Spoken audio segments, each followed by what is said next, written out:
जो गैलरी में बैठे हुए हैं बैठ जाइए, तो गैलरी में खड़ा है बैठ जाइए, टूल लेके बैठिए, टूल तो होगा ही आपके पास।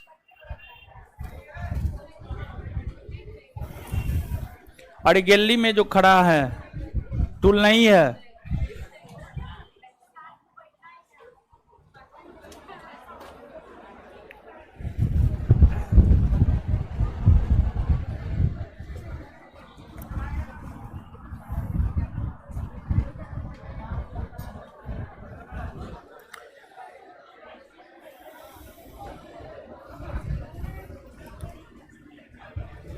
पीछे में लोग बैठा जी,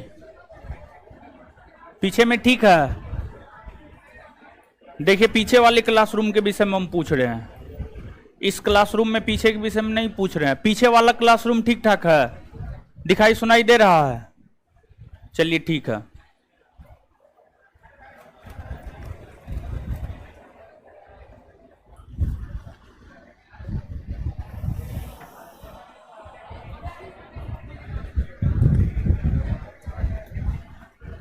शांति बनाइए, अब जो जहां है जैसे है वैसे ही रहिए, शांति बनाइए, हल्ला मत कीजिए अब ज्यादा। कुछ टूल और मंगा दीजिए ना, कि लड़का लोग वहां पे गैलरी में तो बैठ ही सकता है, जगह तो है ही। ठीक है। कुल मिलाकर के अगर देखा जाए तो आपको 6 क्लास हुआ है, 7 क्लास हुआ है टोटल। कुल मिलाकर के अगर देखा जाए तो टोटल जो है नंबर ऑफ क्लास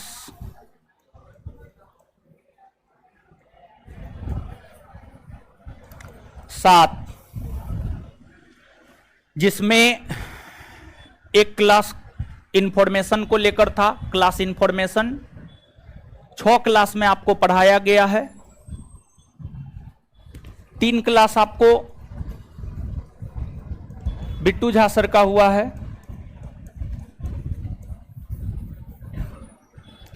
और 3 क्लास मेरा हुआ है।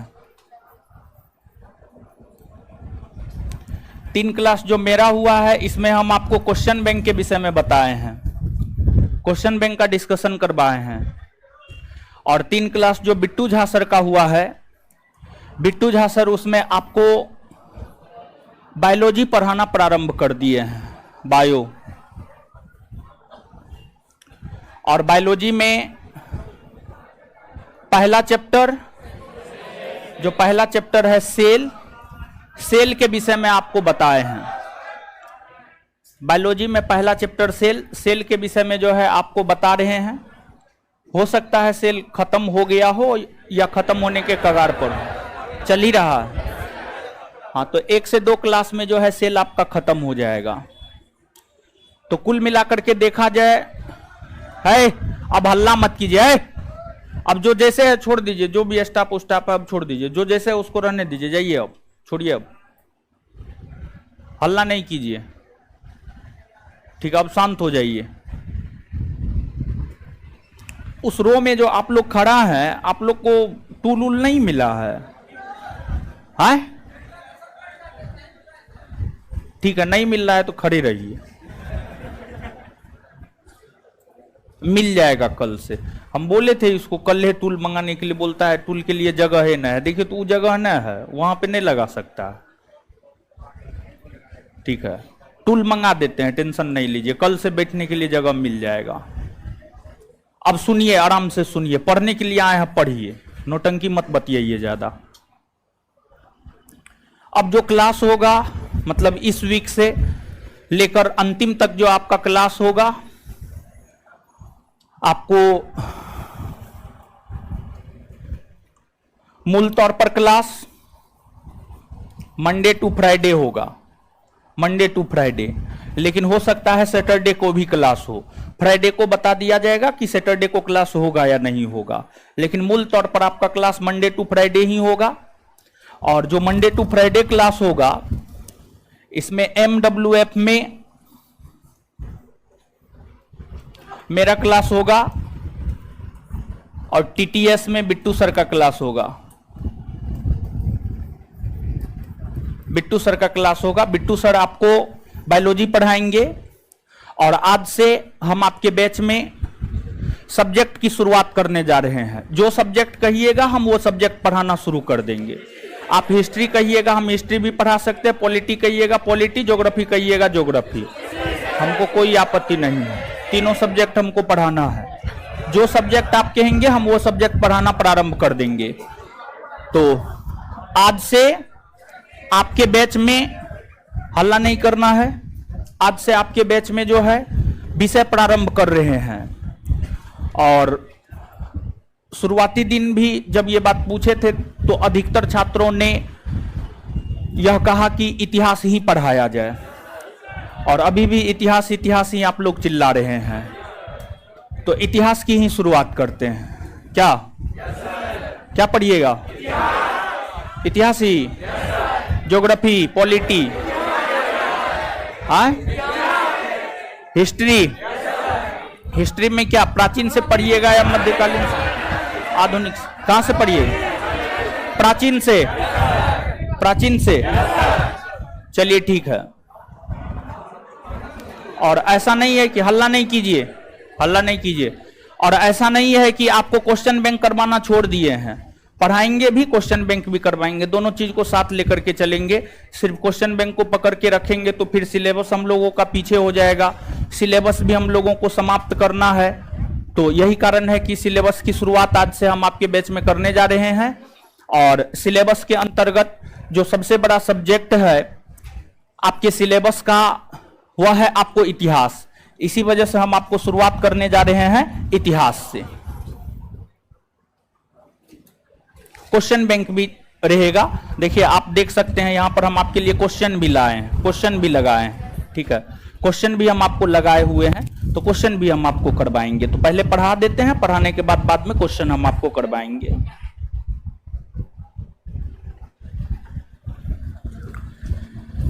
इतिहास।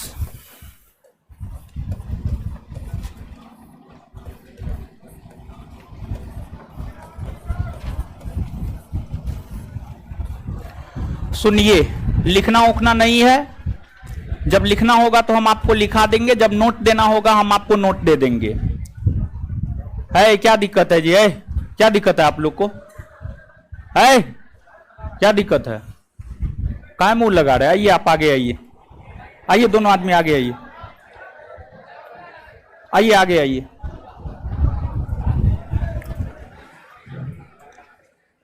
आइए जल्दी आइए। अब हल्ला मत कीजिए।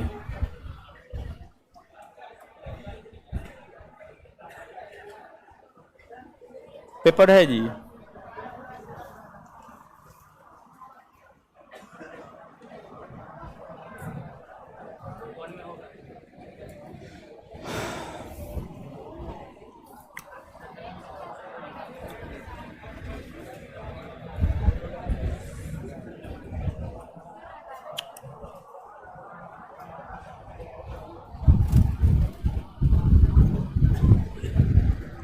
आइए ना, आइए आगे बैठाते हैं आप।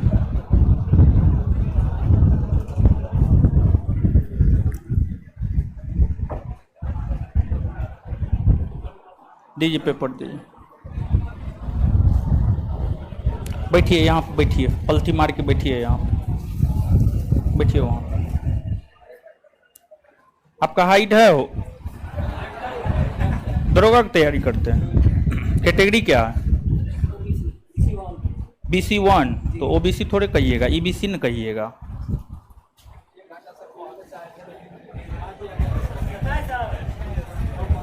एक 60, EBC 160। चलिए सुनिए, अब हल्ला मत कीजिए भाई, बढ़िया आप लोग हल्ला करते हैं। बैग हटाइए, तो बैग हटाइए। किनका बैग है? थोड़ा पोडियम इधर।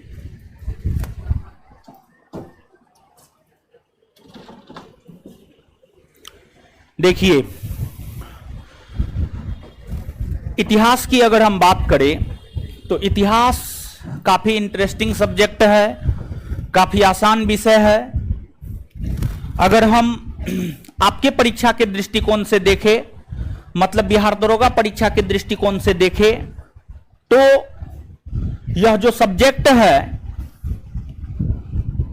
सिर्फ और सिर्फ इस सब्जेक्ट के डाटा को आपको याद रखना है, लेकिन डाटा याद रखना भी आसान नहीं होता है, बल्कि डाटा को भी आप कंसेप्चुअली अगर याद रखते हैं तो वो डाटा आपको परीक्षा में काम देता है, अदरवाइज वो डाटा आपको काम नहीं देता है।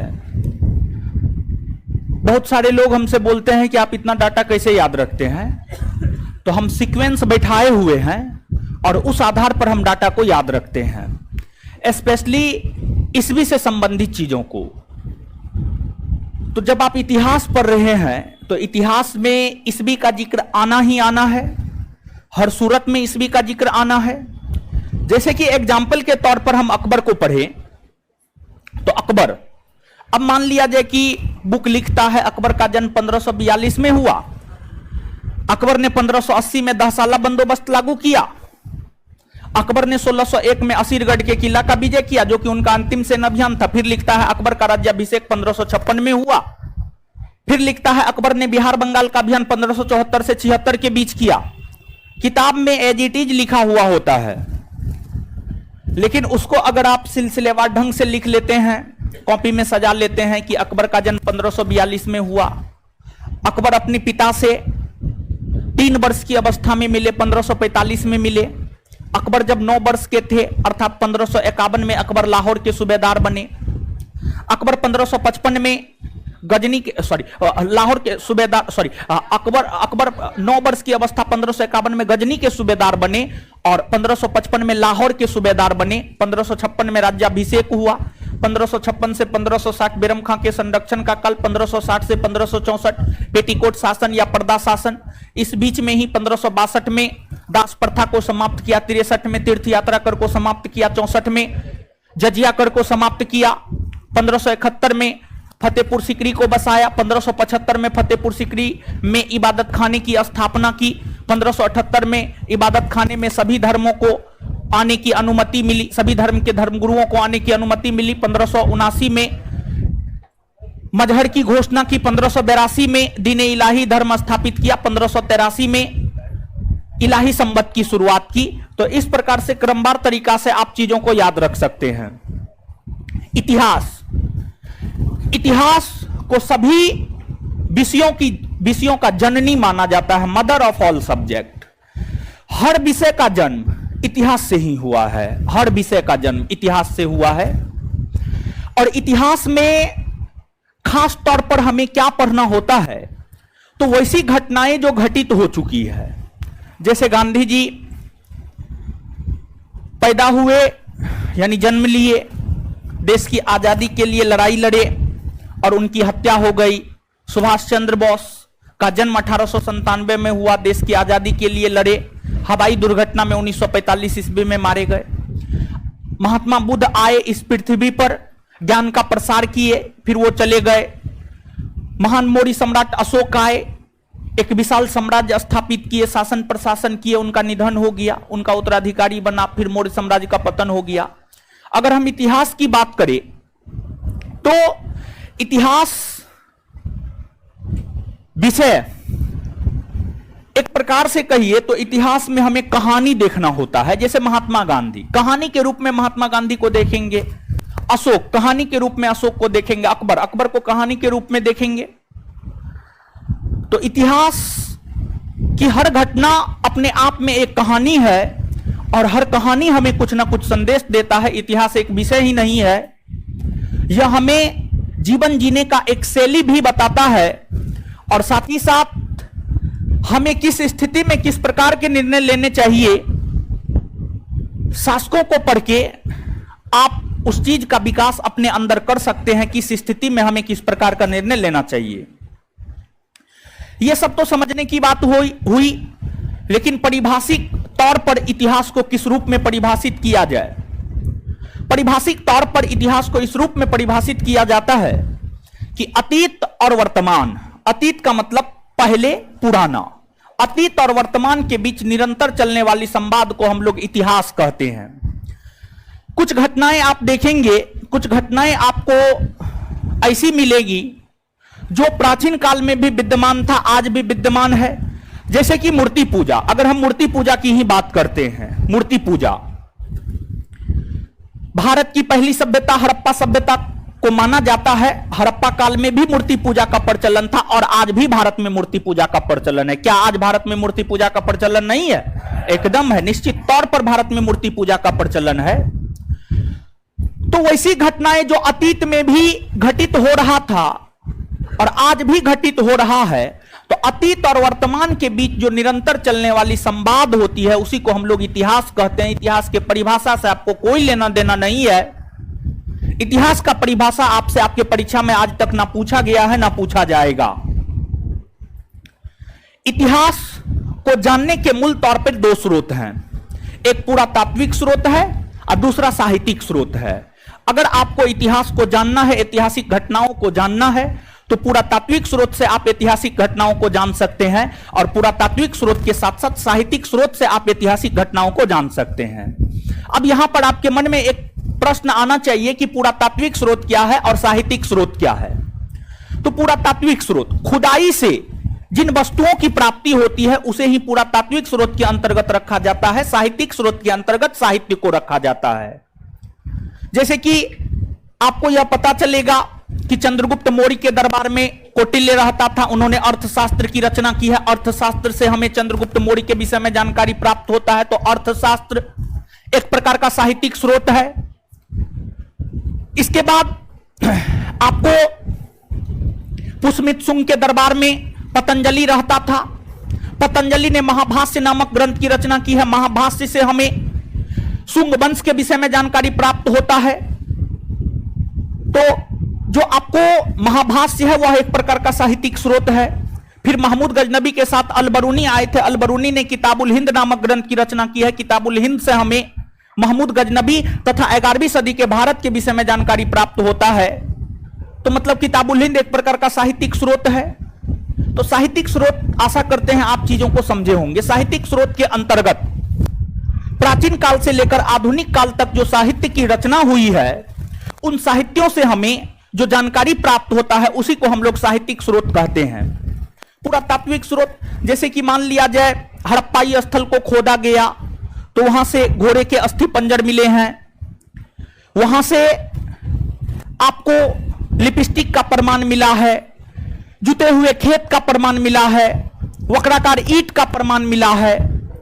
फिर बाद में जाकर के जब मौर्य स्थलों की खोज हुई तो वहां से सिक्के के प्रमाण मिले हैं, अभिलेख के प्रमाण मिले हैं। तो जो सिक्का हो गया, अभिलेख हो गया, जुते हुए खेत के प्रमाण हो गए, हल का प्रमाण हो गया, यही सब तो पुरातात्विक स्रोत के अंतर्गत आता है।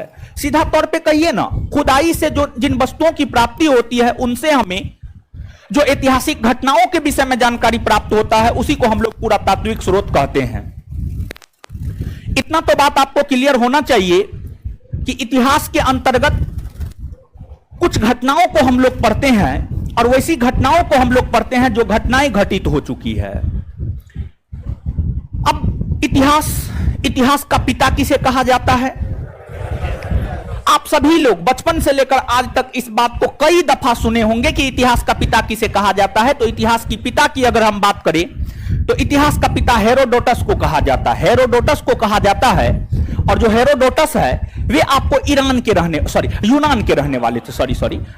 रहने वाले थे। इतिहास के पिता किसे कहा जाता है? तो इतिहास का पिता जो है आपको हेरोडोटस को कहा जाता है। हेरोडोटस को इतिहास का पिता कहा जाता है, यूनान के रहने वाले थे। प्रश्न यह उठता है कि हेरोडोटस को ही इतिहास का पिता क्यों कहा जाता है? तो इसके कई सारे उत्तर हैं। हेरोडोटस को इतिहास का पिता इस वजह से कहा जाता है क्योंकि विश्व इतिहास की जो पहली पुस्तक है, विश्व इतिहास की पहली पुस्तक हिस्टोरिका है। हिस्टोरिका नामक ग्रंथ की रचना हेरोडोटस ने की है। यही कारण है कि हेरोडोटस को इतिहास का पिता कहा जाता है। तो पहला कारण यह है कि विश्व इतिहास की पहली पुस्तक हिस्टोरिका की रचना हेरोडोटस ने की है। यही कारण है कि हेरोडोटस को इतिहास का पिता कहा जाता है। दूसरा, इतिहास में किसी भी घटनाओं को हम लोग क्रमवार तरीका से पढ़ते हैं। जैसे कि इतिहास में ही हम लोगों को गांधी जी के विषय में पढ़ना होता है। जब हम गांधी जी के विषय में पढ़ते हैं तो सबसे पहले हम लोग गांधी जी के जन्म के विषय में पढ़ते हैं। गांधी जी का जन्म कब हुआ है, फिर गांधी जी के माता पिता कौन थे, गांधी जी की शिक्षा कहां हुई है, गांधी जी का विवाह किनसे हुआ है, गांधी जी के कितने संतान हुए, गांधी जी की उच्च शिक्षा कहां से हुई है, गांधी जी साउथ अफ्रीका कब गए, फिर पुनः भारत कब आए, फिर गांधी जी ने भारत में जो सत्याग्रह किया, चंपारण सत्याग्रह, खेरा सत्याग्रह, अहमदाबाद मिल मजदूरों के समर्थन में हड़ताल, फिर आपको असहयोग आंदोलन, सविनय अवज्ञा आंदोलन, भारत छोड़ो आंदोलन। तो क्रमवार तरीका से हम लोग गांधी जी के विषय में पढ़ते हैं। तो सर्वप्रथम हेरोडोटस ने ही किसी घटनाओं को क्रमवार तरीका से, सर्वप्रथम हेरोडोटस ने ही किसी घटनाओं को क्रमवार तरीका से लिखने का काम किया। यही कारण है कि हेरोडोटस को इतिहास का पिता कहा जाता है। एक युद्ध हुआ था विश्व इतिहास में, पेलोपोनेशियन का युद्ध। एक युद्ध हुआ था इतिहास में, पेलोपोनेशियन का युद्ध। पेलोपोनेशियन के युद्ध को क्रमवार तरीका से हेरोडोटस ने लिखा। यही कारण है कि हेरोडोटस को इतिहास का पिता कहा जाता है। क्या हेरोडोटस खुद को उपाधि दे दिया कि हम इतिहास के पिता हैं? ऐसा नहीं है। एक रोमन दार्शनिक हुआ करते थे, उनका नाम था सिसरो। रोमन दार्शनिक सिसरो ने सर्वप्रथम हेरोडोटस को इतिहास का पिता कहा। और सिसरो जब हेरोडोटस को इतिहास का पिता कहा तो इसके बाद जितने भी विद्वान हुए सभी ने इस बात को स्वीकार किया कि इतिहास का पिता हेरोडोटस को ही माना जाए। और उसके पीछे लोगों ने तर्क दिया क्यों माना जाए। लगभग अधिकतर विद्वान इस बात से सहमत हुए कि इतिहास की पिता हेरोडोटस ही है और अंततः यह मान लिया गया कि हेरोडोटस को इतिहास का पिता माना जाए। आपके परीक्षा में यहां तक एक प्रश्न पूछा है, बिहार दरोगा एक्साइज 126 पोस्ट प्रीलिम्स, हिस्टोरिका नामक ग्रंथ के रचयिता कौन है? हम तो आपको जो क्वेश्चन बैंक दिए हैं उस क्वेश्चन बैंक में एक्साइज के क्वेश्चन को हमने इंक्लूड नहीं किया है, लेकिन एक्साइज का जब आप क्वेश्चन लेंगे तो उसमें यह प्रश्न आपको देखने को मिल जाएगा कि हिस्टोरिका नामक ग्रंथ के रचयिता कौन है। यह प्रश्न आपसे आपके परीक्षा में पूछा गया है। तो हिस्टोरिका के रचयिता जो है आपको हेरोडोटस है। सामान्य तौर पर इस प्रश्न को लगभग हर विद्यार्थी सही करके आता है, लेकिन कुछ अकलोल बकलोल इस प्रश्न को भी गलती करके आता है। और आसान प्रश्न को अगर आप गलती करके आते हैं तो आपके सफलता के चांसेस नीलवट्टे सन्नाटा हो जाता है, निगेटिव में चला जाता है। आसान प्रश्न तो किसी भी सूरत में गलत करना ही नहीं है। जब आसान प्रश्न आए परीक्षा में तो एकदम सतर्क हो जाइए, उसमें कुछ ना कुछ तर्क निश्चित तौर पे रहता है। अब ऐसा नहीं कि सोचने के लिए बहुत ज्यादा सोच लिए, तो बहुत ज्यादा भी नहीं सोचना है आसान प्रश्न पर। तो यह चीज है। यहां तक एक चीज आपसे पूछा गया है, वही हिस्टोरिका नामक ग्रंथ के रचयिता कौन है, तो इस बात को आप याद रखिएगा। आगे चल करके इतिहास की हम बात करें तो कालखंड के दृष्टिकोण से इतिहास को 3 भागों में बांटा गया है, प्रागैतिहासिक काल, आद्यैतिहासिक काल और ऐतिहासिक काल। तो प्रागैतिहासिक काल क्या है, आद्यैतिहासिक काल क्या है और ऐतिहासिक काल क्या है, तो इन सभी चीजों को एक एक करके देखेंगे। लेकिन उससे पहले 2 4 5 लाइन कॉपी में लिखिएगा। और देखिए, ध्यान दीजिएगा, हम आपको यहां पर अवगत कराना चाहते हैं, हम आपको हिस्ट्री का कोई पीडीएफ नहीं दिए हैं। हम आपको हिस्ट्री का कोई पीडीएफ नहीं दिए हैं। 2-3 क्लास के बाद ही हम आपको हिस्ट्री का कोई पीडीएफ देंगे। और पीडीएफ बन चुका है लेकिन हम आपको दे नहीं रहे हैं, आराम से पीडीएफ देंगे, आराम से पढ़िए, आराम से हम पढ़ा रहे हैं। समझ गए? अभी हम लोगों के पास जो है सफिशिएंट टाइम भी है, तो आराम से चीजों को समझते जाते हैं, पढ़ते जाते हैं। इतिहास का एक जो है ना पतला सा कॉपी बना लीजिए। इतिहास में आपको जैसे बायोलॉजी का पीडीएफ मिला है वैसे ही इतिहास का भी आपको पीडीएफ मिलेगा, लेकिन इतिहास में कुछ एक्स्ट्रा फैक्ट हम आपको कॉपी में लिखाएंगे। और ऑनलाइन वाले छात्रों को बायोलॉजी का पीडीएफ डाउनलोड करने में दिक्कत होता है, तो बायोलॉजी का जो पीडीएफ है ना बहुत बड़ा पीडीएफ है, अप्रॉक्स में 100 MB का पीडीएफ है। 10 से 15 मिनट के बाद आपको डाउनलोड होता है। तो आप उतना देर जो है, आज के डेट में तो लोगों को मजा लेने का आदत है 2 सेकंड में। वो जो वीडियो आता था जो बंद कर दिया गया है जी, टिकटॉक वीडियो, 2 सेकंड में हर चीज का मजा देकर के चला जाता था। तो विद्यार्थी को 2 सेकंड वाला आदत लगा हुआ है, 10 मिनट कैसे इंतजार कर सकता है।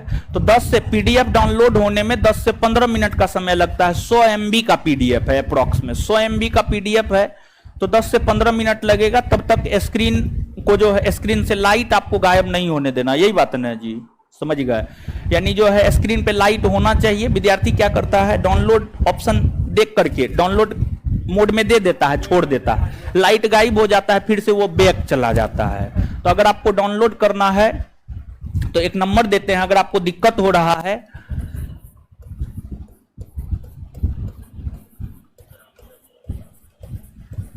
93 414 92 082, यही ना है जी?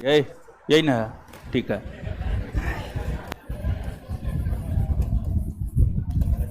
ऑनलाइन में कोई भी प्रॉब्लम होता है तो आप इस नंबर पे कॉल कीजिए, आपको सॉल्यूशन मिल जाएगा। पीडीएफ डाउनलोड होने में दिक्कत हो रहा है, इस नंबर पे आप कॉल कर लीजिएगा, आपको बता देगा जो भी प्रोसेस है। नीचे से लिखिएगा।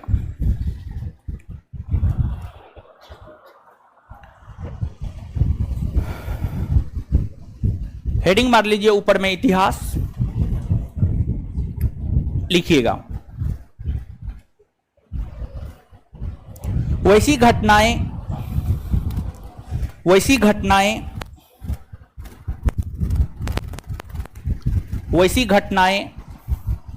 जो घटित हो चुकी है, वैसी घटनाएं जो घटित हो चुकी है कोमा, उन घटनाओं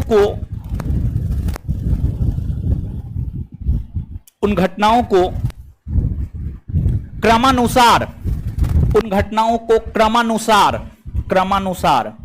क्रमानुसार ऐसे लिखा जाता है। उन घटनाओं को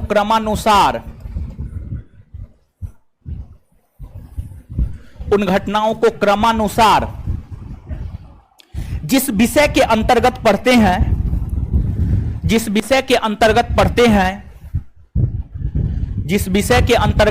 हैं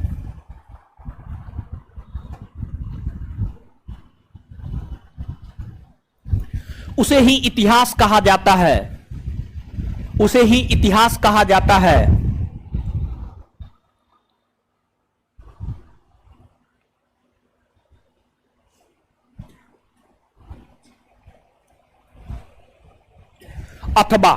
अथवा यानी दूसरा परिभाषा लिखा रहा है, अथवा नीचे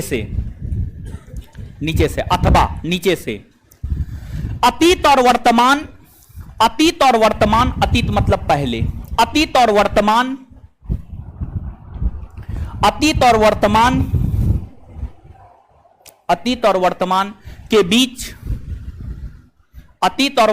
के बीच निरंतर चलने वाली संवाद को, अतीत और वर्तमान के बीच निरंतर मतलब लगातार, अतीत और वर्तमान के बीच निरंतर चलने वाली संवाद को इतिहास कहते हैं।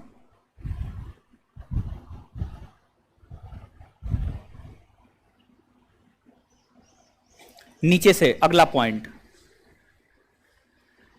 इतिहास का पिता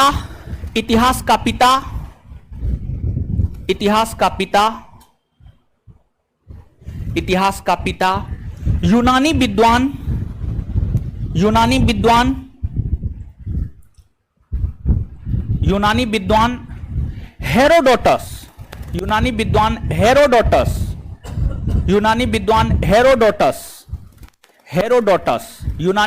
हेरोडोटस को कहा जाता है। इतिहास का पिता यूनानी विद्वान हेरोडोटस को कहा जाता है।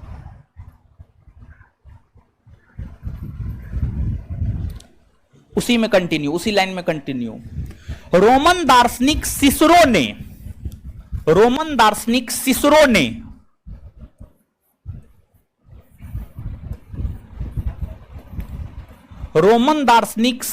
ने सिसरो बोर्ड पे लिखा हुआ है, यहां पे देखिए, सिसरो, रोमन दार्शनिक सिसरो ने, यहां लिखा हुआ है सिसरो। रोमन दार्शनिक सिसरो ने सर्वप्रथम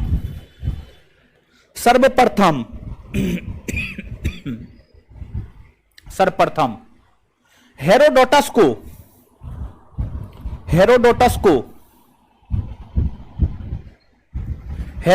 को इतिहास का पिता कहा है। हेरोडोटस को इतिहास का पिता कहा है।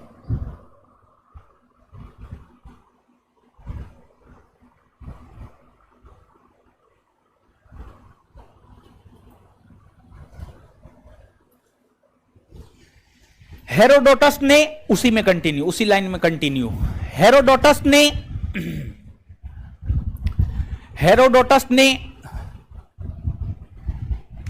हेरोडोटस ने पेलोपोनेशियन के युद्ध, लिख रहे हैं बोर्ड पे, टेंशन नहीं लेना है।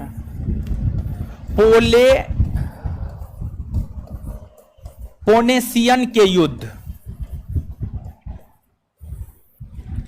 हेरोडोटस ने पेलोपोनेशियन के युद्ध, पेलोपोनेशियन के युद्ध का विवरण क्रमवार तरीका से किया है। पेलोपोनेशियन के युद्ध का विवरण क्रमवार तरीका से किया है। पेलोपोनेशियन के युद्ध का विवरण क्रमवार तरीका से किया है। पेलोपोनेशियन के युद्ध का विवरण क्रमवार तरीका से किया है।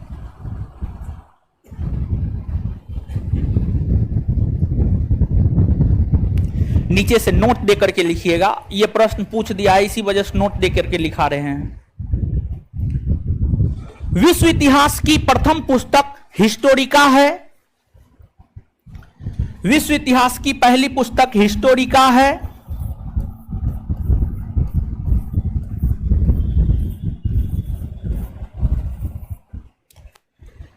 विश्व इतिहास की पहली पुस्तक हिस्टोरिका है। विश्व इतिहास की पहली पुस्तक हिस्टोरिका है। विश्व इतिहास की पहली पुस्तक हिस्टोरिका है।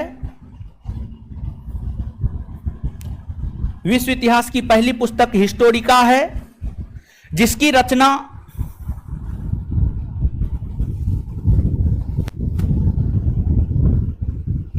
हेरोडोटस ने की है। विश्व इतिहास की पहली पुस्तक हिस्टोरिका है, जिसकी रचना हेरोडोटस ने की है।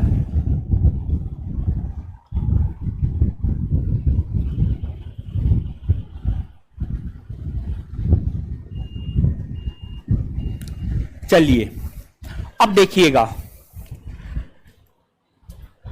देखिए ध्यान दीजिए, एक चीज हम आपके दिमाग में डालना चाहते हैं।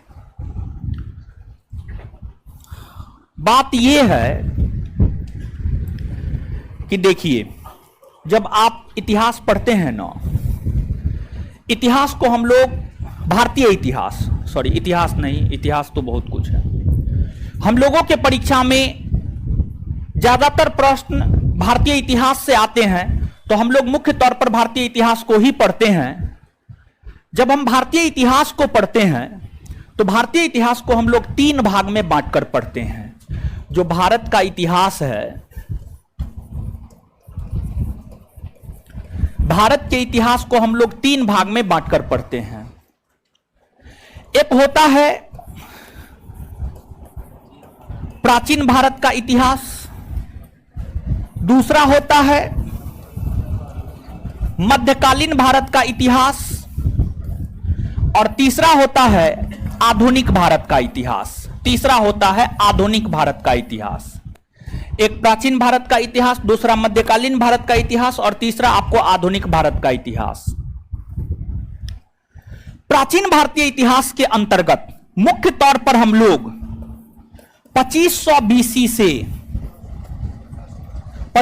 BC से 712 AD तक की घटनाओं को पढ़ते हैं। 712 AD तक की घटनाओं को पढ़ते हैं। इसके बाद मध्यकालीन भारतीय इतिहास के अंतर्गत 712 AD से 1760 AD तक की घटनाओं को पढ़ते हैं।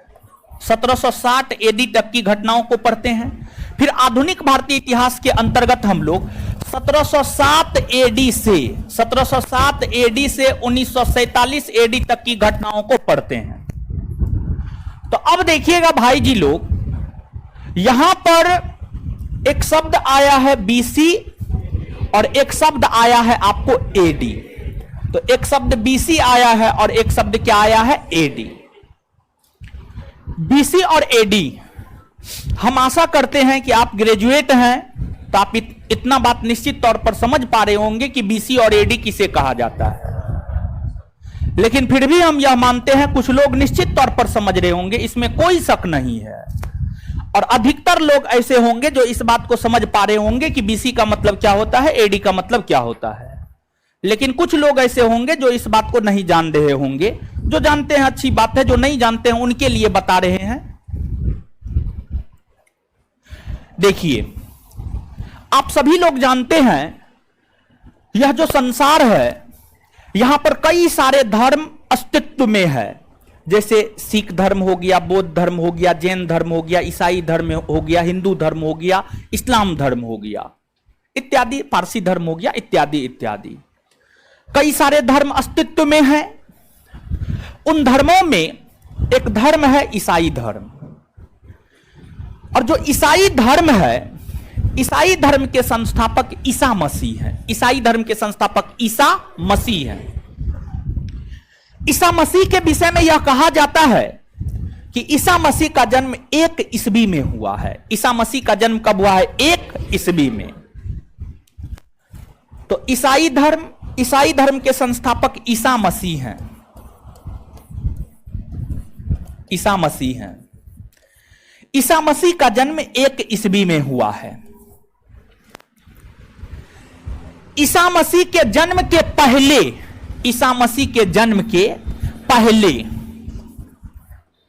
जो घटनाएं घटित हुई है उसे ईस्वी पूर्व के अंतर्गत रखा जाता है। उसे ईस्वी पूर्व के अंतर्गत रखा जाता है। फिर ईसा मसीह के जन्म के बाद, ईसा मसीह के जन्म के बाद जो भी घटना घटित हुई है उसे ईस्वी के अंतर्गत रखा जाता है। उसे ईस्वी के अंतर्गत रखा जाता है। और ईसा मसीह के जन्म को ही आधार बनाते हुए वर्तमान समय में इस संसार में जो कैलेंडर प्रचलित है उसे हम लोग ग्रिगोरियन कैलेंडर कहते हैं। ग्रिगोरियन कैलेंडर को ही हम लोग ईसाई कैलेंडर कहते हैं या उसी को जूलियन कैलेंडर कहते हैं। तो वर्तमान समय में ग्रिगोरियन कैलेंडर, ईसाई कैलेंडर या जूलियन कैलेंडर प्रचलित है इस संसार में। और उस कैलेंडर के मुताबिक यह माना जाता है कि ईसा मसीह का जन्म 1 ईस्वी में हुआ है। उनके जन्म के पूर्व जो भी घटना घटित हुई है उसे ईस्वी पूर्व में रखा जाता है, और उनके जन्म के बाद जो भी घटना घटित हुई है उसे ईस्वी में रखा जाता है। वर्तमान समय में हम लोग ईस्वी में जी रहे हैं। यही कारण है कि ईस्वी में ईस्वी जो होता है आपको बढ़ता है। जैसे कि पहले हम लोग 2020 में थे, 2020 के बाद 2021 में आए, फिर 2022 में गए, आगे चल करके हम लोग 2023 में जाएंगे, फिर 2024 में जाएंगे। तो आप ईस्वी में देख सकते हैं कि ईस्वी में जो ईस्वी हो रहा है आपको क्या हो रहा है? बढ़ रहा है। क्या हो रहा है? बढ़ रहा है। वही अगर हम ईस्वी पूर्व की बात करें तो ईस्वी पूर्व में ईस्वी घटता है। ईस्वी पूर्व में ईस्वी घटता है। जैसे महात्मा बुद्ध का जन्म 563 ईस्वी पूर्व में हुआ था, जबकि उसका निधन 483 ईस्वी पूर्व में हुआ। फिर अशोक का जन्म 304 ईस्वी पूर्व में हुआ है। 304 ईस्वी पूर्व में हुआ है और अशोक का निधन 232 ईस्वी पूर्व में हुआ है। तो 304 ईस्वी पूर्व, फिर 303 ईस्वी पूर्व, फिर 302 ईस्वी पूर्व, 301 ईस्वी पूर्व, 300 ईस्वी पूर्व, 299 ईस्वी पूर्व, फिर 298 ईस्वी पूर्व। इस प्रकार से ईस्वी पूर्व में ईस्वी घटता है। और ईस्वी पूर्व के लिए ही अंग्रेजी में बीसी शब्द आता है। ईस्वी पूर्व के लिए ही अंग्रेजी में बीसी शब्द आता है। और बीसी का फुल फॉर्म होता है बिफोर क्राइस्ट। बिफोर क्राइस्ट मतलब ईसा मसीह के जन्म के ठीक पूर्व। और ईस्वी के लिए एडी शब्द आता है, और एडी का अर्थ होता है एनो डोमिनी। एनो डोमिनी इसका हिंदी में मतलब होता है ईसा मसीह के जन्म का वर्ष या जन्म के बाद का वर्ष। ईसा मसीह के जन्म का वर्ष या जन्म के बाद का वर्ष एडी का मतलब होता है। तो यहां पर समझने के लिए आपको यह बात याद रखना है, यहां पर एक बात यह याद रखना है कि वर्तमान समय में इस संसार में ग्रिगोरियन, ईसाई या जूलियन कैलेंडर प्रचलित है। परीक्षा के लिहाज से इस बात को याद रखिएगा, और समझने के लिहाज से आपको इस बात को याद रखना है, समझने के लिहाज से जो है आपको इस बात को याद रखना है कि ईसा मसीह के जन्म के पूर्व की घटनाएं ईस्वी पूर्व और ईसा मसीह के जन्म के बाद की घटनाएं ईस्वी में रखा जाता है। ईस्वी में ईस्वी बढ़ता है और ईस्वी पूर्व में ईस्वी क्या होता है? घटता है। क्या होता है? घटता है। समझ गए? तो ये चीज है, आप इसको याद रखिएगा। तो यहां पर दो बात परीक्षा के लिहाज से, फुल फॉर्म ऐसे पूछा नहीं जाएगा, लेकिन यह प्रश्न पूछा जा सकता है वर्तमान समय में कौन सा कैलेंडर प्रचलित है, यह चीज आपसे पूछा जा सकता है। यह अपने आप में अच्छा प्रश्न है, ठीक है। तो नीचे से नोट डाउन कीजिएगा, लिखिएगा।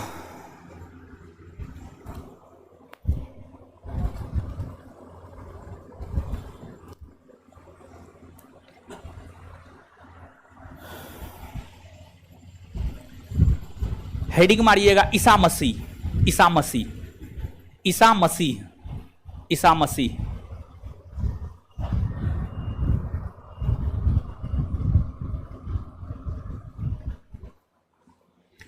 ईसाई धर्म के संस्थापक, ईसाई धर्म के संस्थापक, ईसाई धर्म के संस्थापक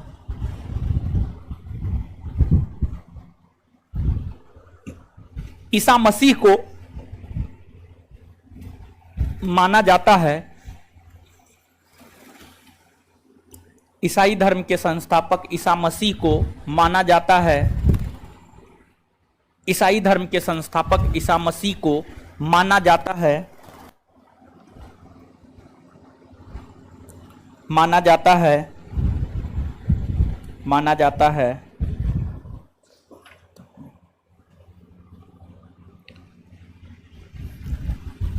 ऐसा कहा जाता है कि, ऐसा कहा जाता है कि ईसा मसीह का जन्म 1 ईस्वी में हुआ है। ऐसा कहा जाता है कि ईसा मसीह का जन्म 1 ईस्वी में हुआ है, का जन्म 1 ईस्वी में हुआ है।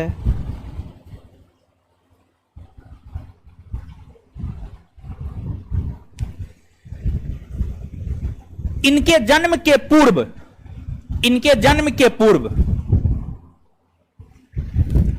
इनके जन्म के पूर्व,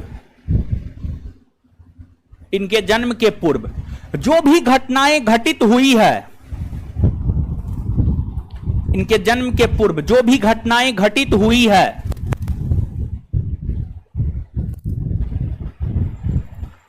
उसे ईसा पूर्व,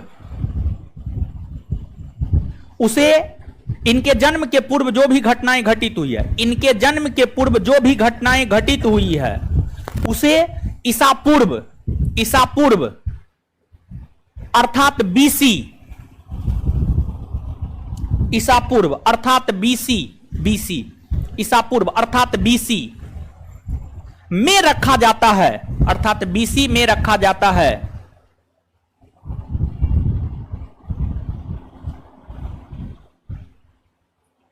वहीं ईसा मसीह के जन्म के बाद, वहीं ईसा मसीह के जन्म के बाद, वहीं ईसा मसीह के जन्म के बाद जो भी घटनाएं घटित हुई है, ईसा मसीह के जन्म के बाद जो भी घटनाएं घटित हुई है, ईसा मसीह के जन्म के बाद जो भी घटनाएं घटित हुई है, उसे ईसवी के अंतर्गत रखा जाता है, उसे ईसवी के अंतर्गत रखा जाता है, उसे ईसवी के अंतर्गत रखा जाता है, उसे ईसवी के अंतर्गत रखा जाता है, उसे ईसवी के अंतर्गत रखा जाता है, उसे ईसवी के अंतर्गत रखा जाता है। कॉस्ट में एडी, कॉस्ट में एडी।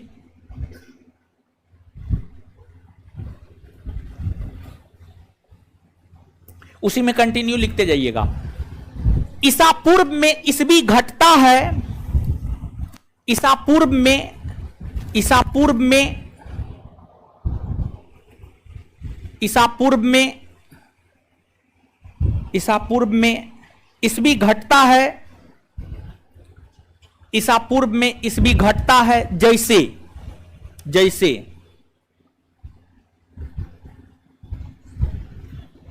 मौर्य सम्राट अशोक का जन्म, मौर्य सम्राट अशोक का जन्म, मौर्य सम्राट अशोक का जन्म 304 ईस्वी 304 ईस्वी पूर्व में हुआ,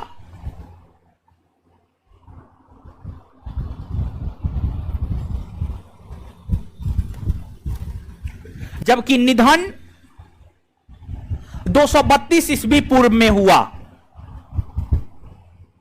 जबकि निधन 232 ईस्वी पूर्व में हुआ। जबकि निधन 232 ईस्वी पूर्व में हुआ। Full stop. वहीं ईस्वी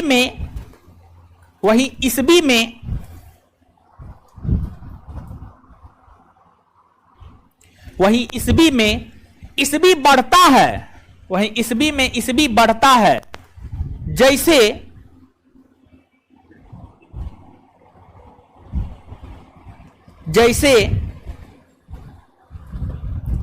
सुभाष चंद्र बोस का जन्म 1897 ईस्वी में हुआ।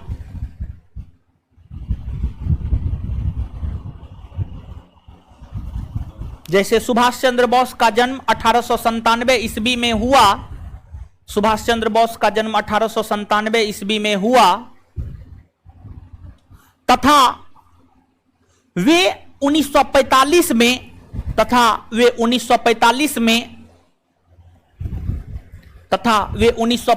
में हवाई दुर्घटना में मारे गए। तथा वे 1945 में हवाई दुर्घटना में मारे गए। तथा वे 1945 में हवाई दुर्घटना में मारे गए।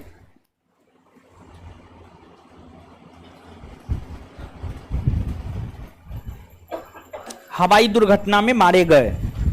अब नीचे से लिखिएगा बीसी डैश देकर, before Christ. BC before Christ. AD anno domini, ANNODOMINI, AD anno domini, AD anno domini. BC before Christ, AD anno domini, AD anno domini लिखना होगा हमको। हे भगवान, बहुत लोग मुंह देख रहा है। लिखिए यहां।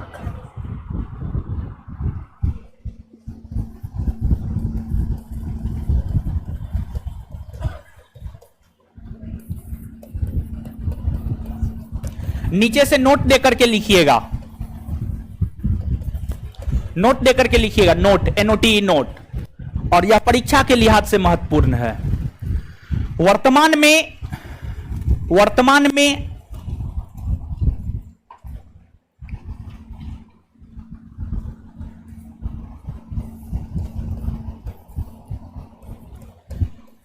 ग्रिगोरियन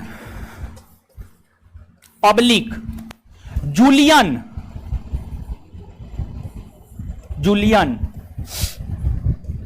ऑब्लिक, वर्तमान में ग्रिगोरियन ऑब्लिक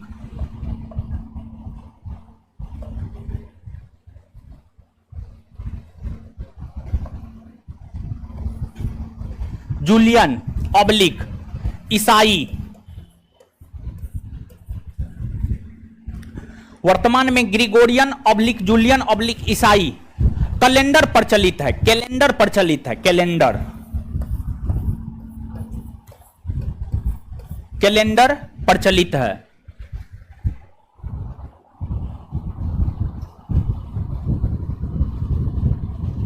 परीक्षा के लिहाज से सिर्फ इसी बात को याद रखना है और कुछ भी याद रखने की जरूरत आपको नहीं है। चलिए, किस लड़की का मोबाइल इधर उधर हुआ है? जिसका हुआ है खड़ा हो जाइए। किसी लड़की का मोबाइल इधर उधर हुआ है? आप हैं? क्या हुआ था बोलिए। अब हम इतना दिन से क्लासे नहीं आ रहे थे, सीढ़ी पे भीड़ था, फोन आ रहा था, ठीक है, खुद से रख नहीं पा रहे थे आप, तो किसी दूसरी लड़की को दिए फोन रखने के लिए अपने बैग में। वो बैग में नहीं रखी, खुद लेकर भाग गई। समझे क्या मैटर है? आप लोग भी समझ गए ना? देखिए, इसमें से कोई लड़की है? पहचानिए। हैं? आप ढूंढे हैं, नहीं मिल रही है। अच्छा, कोई लिए हैं इसमें से हो? हैं? कौन लिए हैं? आप लिए हैं क्या?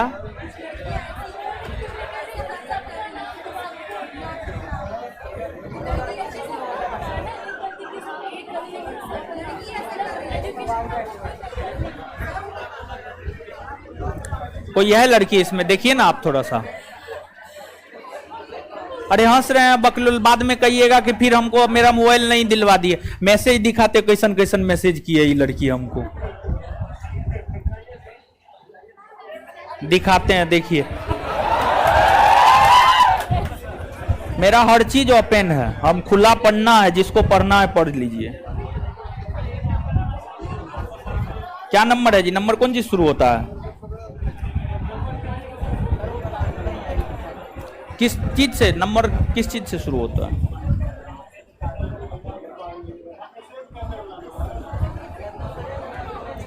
मैसेज भी इतना आता है ना।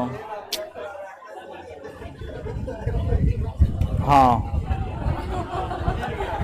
मिल गया। देखिए कितना मैसेज की है ये।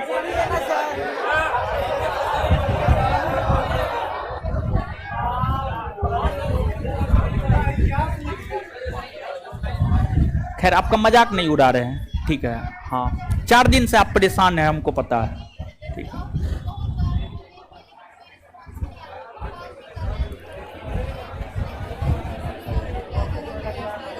चलिए, जो है दिक्कत तो हुआ है, जो भी है। आपको मोबाइल तो अब मिलेगा नहीं, ये तो सत्य है। मोबाइल नहीं मिलेगा, मोबाइल थोड़े मिलेगा। अगर मोबाइल देना ही रहता तो वो दे दी रहती। जब वो नहीं दे रही है, मतलब नहीं आ रही है, नहीं दे रही है, मतलब उसको देने का इच्छा नहीं है, ठीक है। ऑनलाइन या ऑफलाइन अगर आप क्लास कर रहे हैं तो आप इनका मोबाइल दे दीजिए। गलत चीज है, चोरी करना गलत बात है न हो, ठीक है। ये जो है, ये तो गलत बात है, समझे। ऐसे दरोगा सब चोरे होता है। अब ये से चोरी करने का आदत है, अच्छी बात है।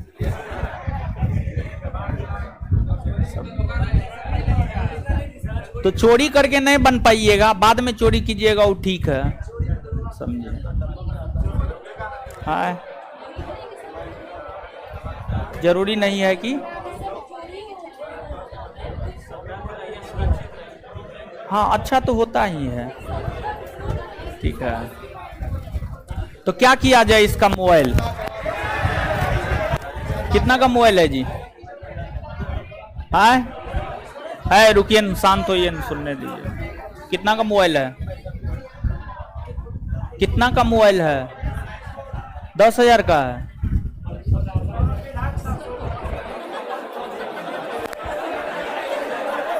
हम 10,000 12,000 का मोबाइल चलाते हैं। आप लोग कैसे चलाते हैं 10,000 का मोबाइल? 4-5 हजार का मोबाइल चलाइए।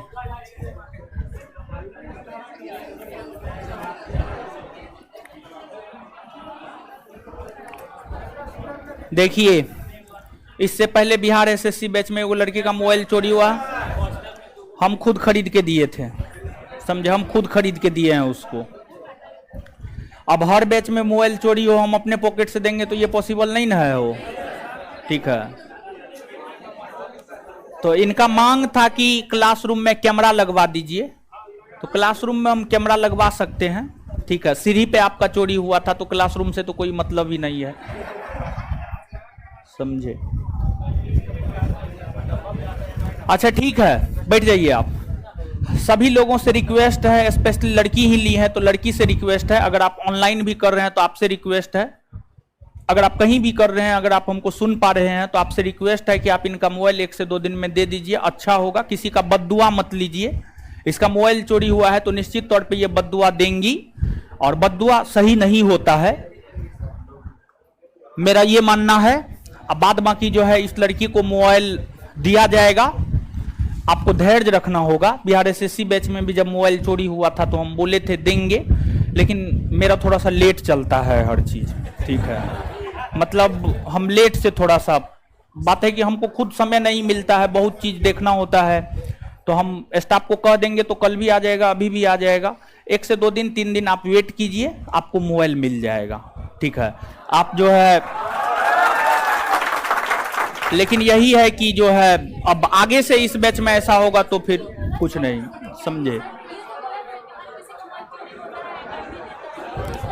अब क्या करे बोलिए ना,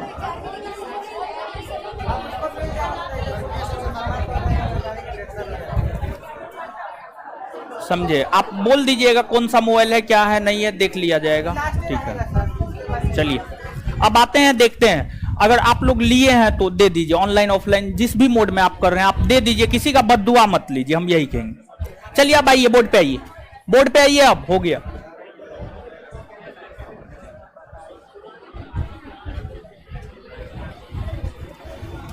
देखिए ध्यान दीजिएगा, अब जो भारत का इतिहास है, भारतीय इतिहास को 3 भाग में बांटकर पढ़ते हैं, प्राचीन, मध्यकालीन और आधुनिक। सामान्य तौर पर हमारे दिमाग में यह बात डाला जाता है, हम भी जिस टीचर से पढ़े हैं, जहां भी पढ़े हैं, हमारे भी दिमाग में यह बात डाला गया था कि बाबू आधुनिक पढ़ लो, प्राचीन मध्यकालीन को छोड़ दो, प्राचीन मध्यकालीन से कोई लेना देना है नहीं। लेकिन अगर हम बिहार दरोगा परीक्षा की बात करें तो बिहार दरोगा परीक्षा को एनालाइज करेंगे, क्वेश्चन को अगर आप देखेंगे, लास्ट टाइम जो बिहार दरोगा मेंस हुआ है, मेंस के क्वेश्चन को अगर आप देखेंगे तो आपको यह पता चलेगा कि प्राचीन से भी 4 से 5 क्वेश्चन, मध्यकालीन से भी 4 से 5 क्वेश्चन और आधुनिक से भी 4 से 5 क्वेश्चन। मतलब पहले का जो पैटर्न था कि आधुनिक से ही अधिकतर प्रश्न पूछे जाएंगे, इस पैटर्न को बिहार दरोगा ने तोड़ा है। लेकिन फिर भी ज्यादा चांसेस बनते हैं आधुनिक से ही ज्यादा प्रश्न पूछे जाए, कुछ भी हो सकता है। बिट्टू सर कहते हैं पूरे सिलेबस को पढ़ के परीक्षा में जाइए, जो पूछता है उसका जवाब देकर के आप आ जाइए। मेरा भी यही मानना है, पूरे सिलेबस को आप पढ़ के जाइए और जो पूछता है वहां से आप जवाब देकर के आ जाइए। तो हर सेगमेंट अपने आप में महत्वपूर्ण है, हर सेगमेंट को एक एक करके हम लोग देखेंगे। तो सबसे पहले प्राचीन, फिर मध्यकालीन, फिर आधुनिक। सिर्फ लेक्चर देना है, देखिए थोड़ा बहुत बात जो है प्राचीन में लिखाना है, थोड़ा बहुत बात ही लिखाना है इतिहास में, बाद बाकी सारा चीज का नोट मिल जाएगा, तो बहुत जल्दी आपका इतिहास खत्म हो जाएगा, टेंशन आपको नहीं लेना है। प्राचीन भारतीय इतिहास, प्राचीन भारतीय इतिहास को ये जो हमने आपको बांटा है भारत के इतिहास को प्राचीन, मध्यकालीन और आधुनिक, इसमें हमको बीसी और एडी बताना था, बस यही कारण है कि हमने इस चीज को बांटा है। अब देखिएगा इतिहास,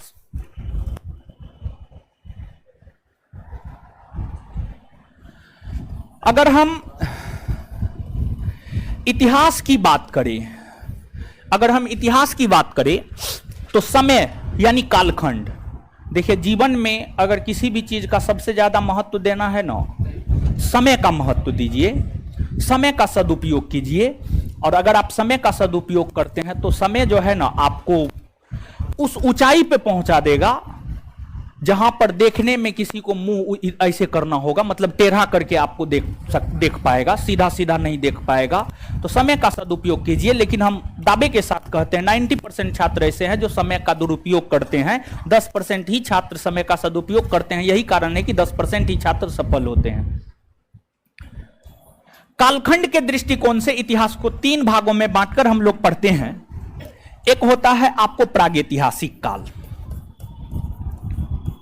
एक होता है प्रागैतिहासिक काल, दूसरा की अगर हम बात करें तो दूसरा होता है आदैतिहासिक काल, दूसरा होता है आदैतिहासिक काल। फिर तीसरा की हम बात करें तो तीसरा होता है आपको ऐतिहासिक काल। तीसरा क्या होता है आपको? ऐतिहासिक काल।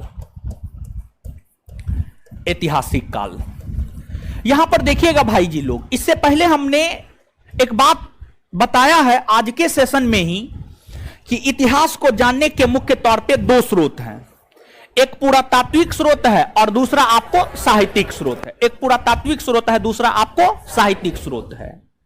तो अब देखिएगा यहां पर प्रागैतिहासिक काल, प्रागैतिहासिक काल, प्रागैतिहासिक काल की हम बात करें तो इसको जानने का एकमात्र स्रोत है वह है आपको पुरातत्व, वह है आपको पुरातत्व। वही आदि ऐतिहासिक कालखंड की हम बात करें तो इसको भी जानने का एकमात्र स्रोत है वह है आपको पुरातत्व। लेकिन वहीं अगर हम ऐतिहासिक काल की बात करें तो ऐतिहासिक काल को जानने के दो स्रोत है, एक है आपको पुरातत्व और दूसरा है आपको साहित्य। एक है पुरातत्व और दूसरा क्या है आपको साहित्य, दूसरा आपको साहित्य है। तो अब देखिएगा यहां पर और आगे जो हम आपको बताने जा रहे हैं, बिहार दरोगा 2446 पोस्ट मेंस, बिहार दरोगा 2446 पोस्ट मेंस में यह प्रश्न पूछा है जो आगे चल करके 2-4-5 मिनट के बाद हम आपको बताएंगे। तो यहां से भी प्रश्न पूछे गए हैं और आगे प्रश्न पूछे जा सकते हैं। तो जो बताने जा रहे हैं गौर से सुनिएगा, बाद में हम आपको बता देंगे कि यह प्रश्न यहां से पूछा गया था, 2446 पोस्ट मेंस का पूछा हुआ क्वेश्चन है। देखिए,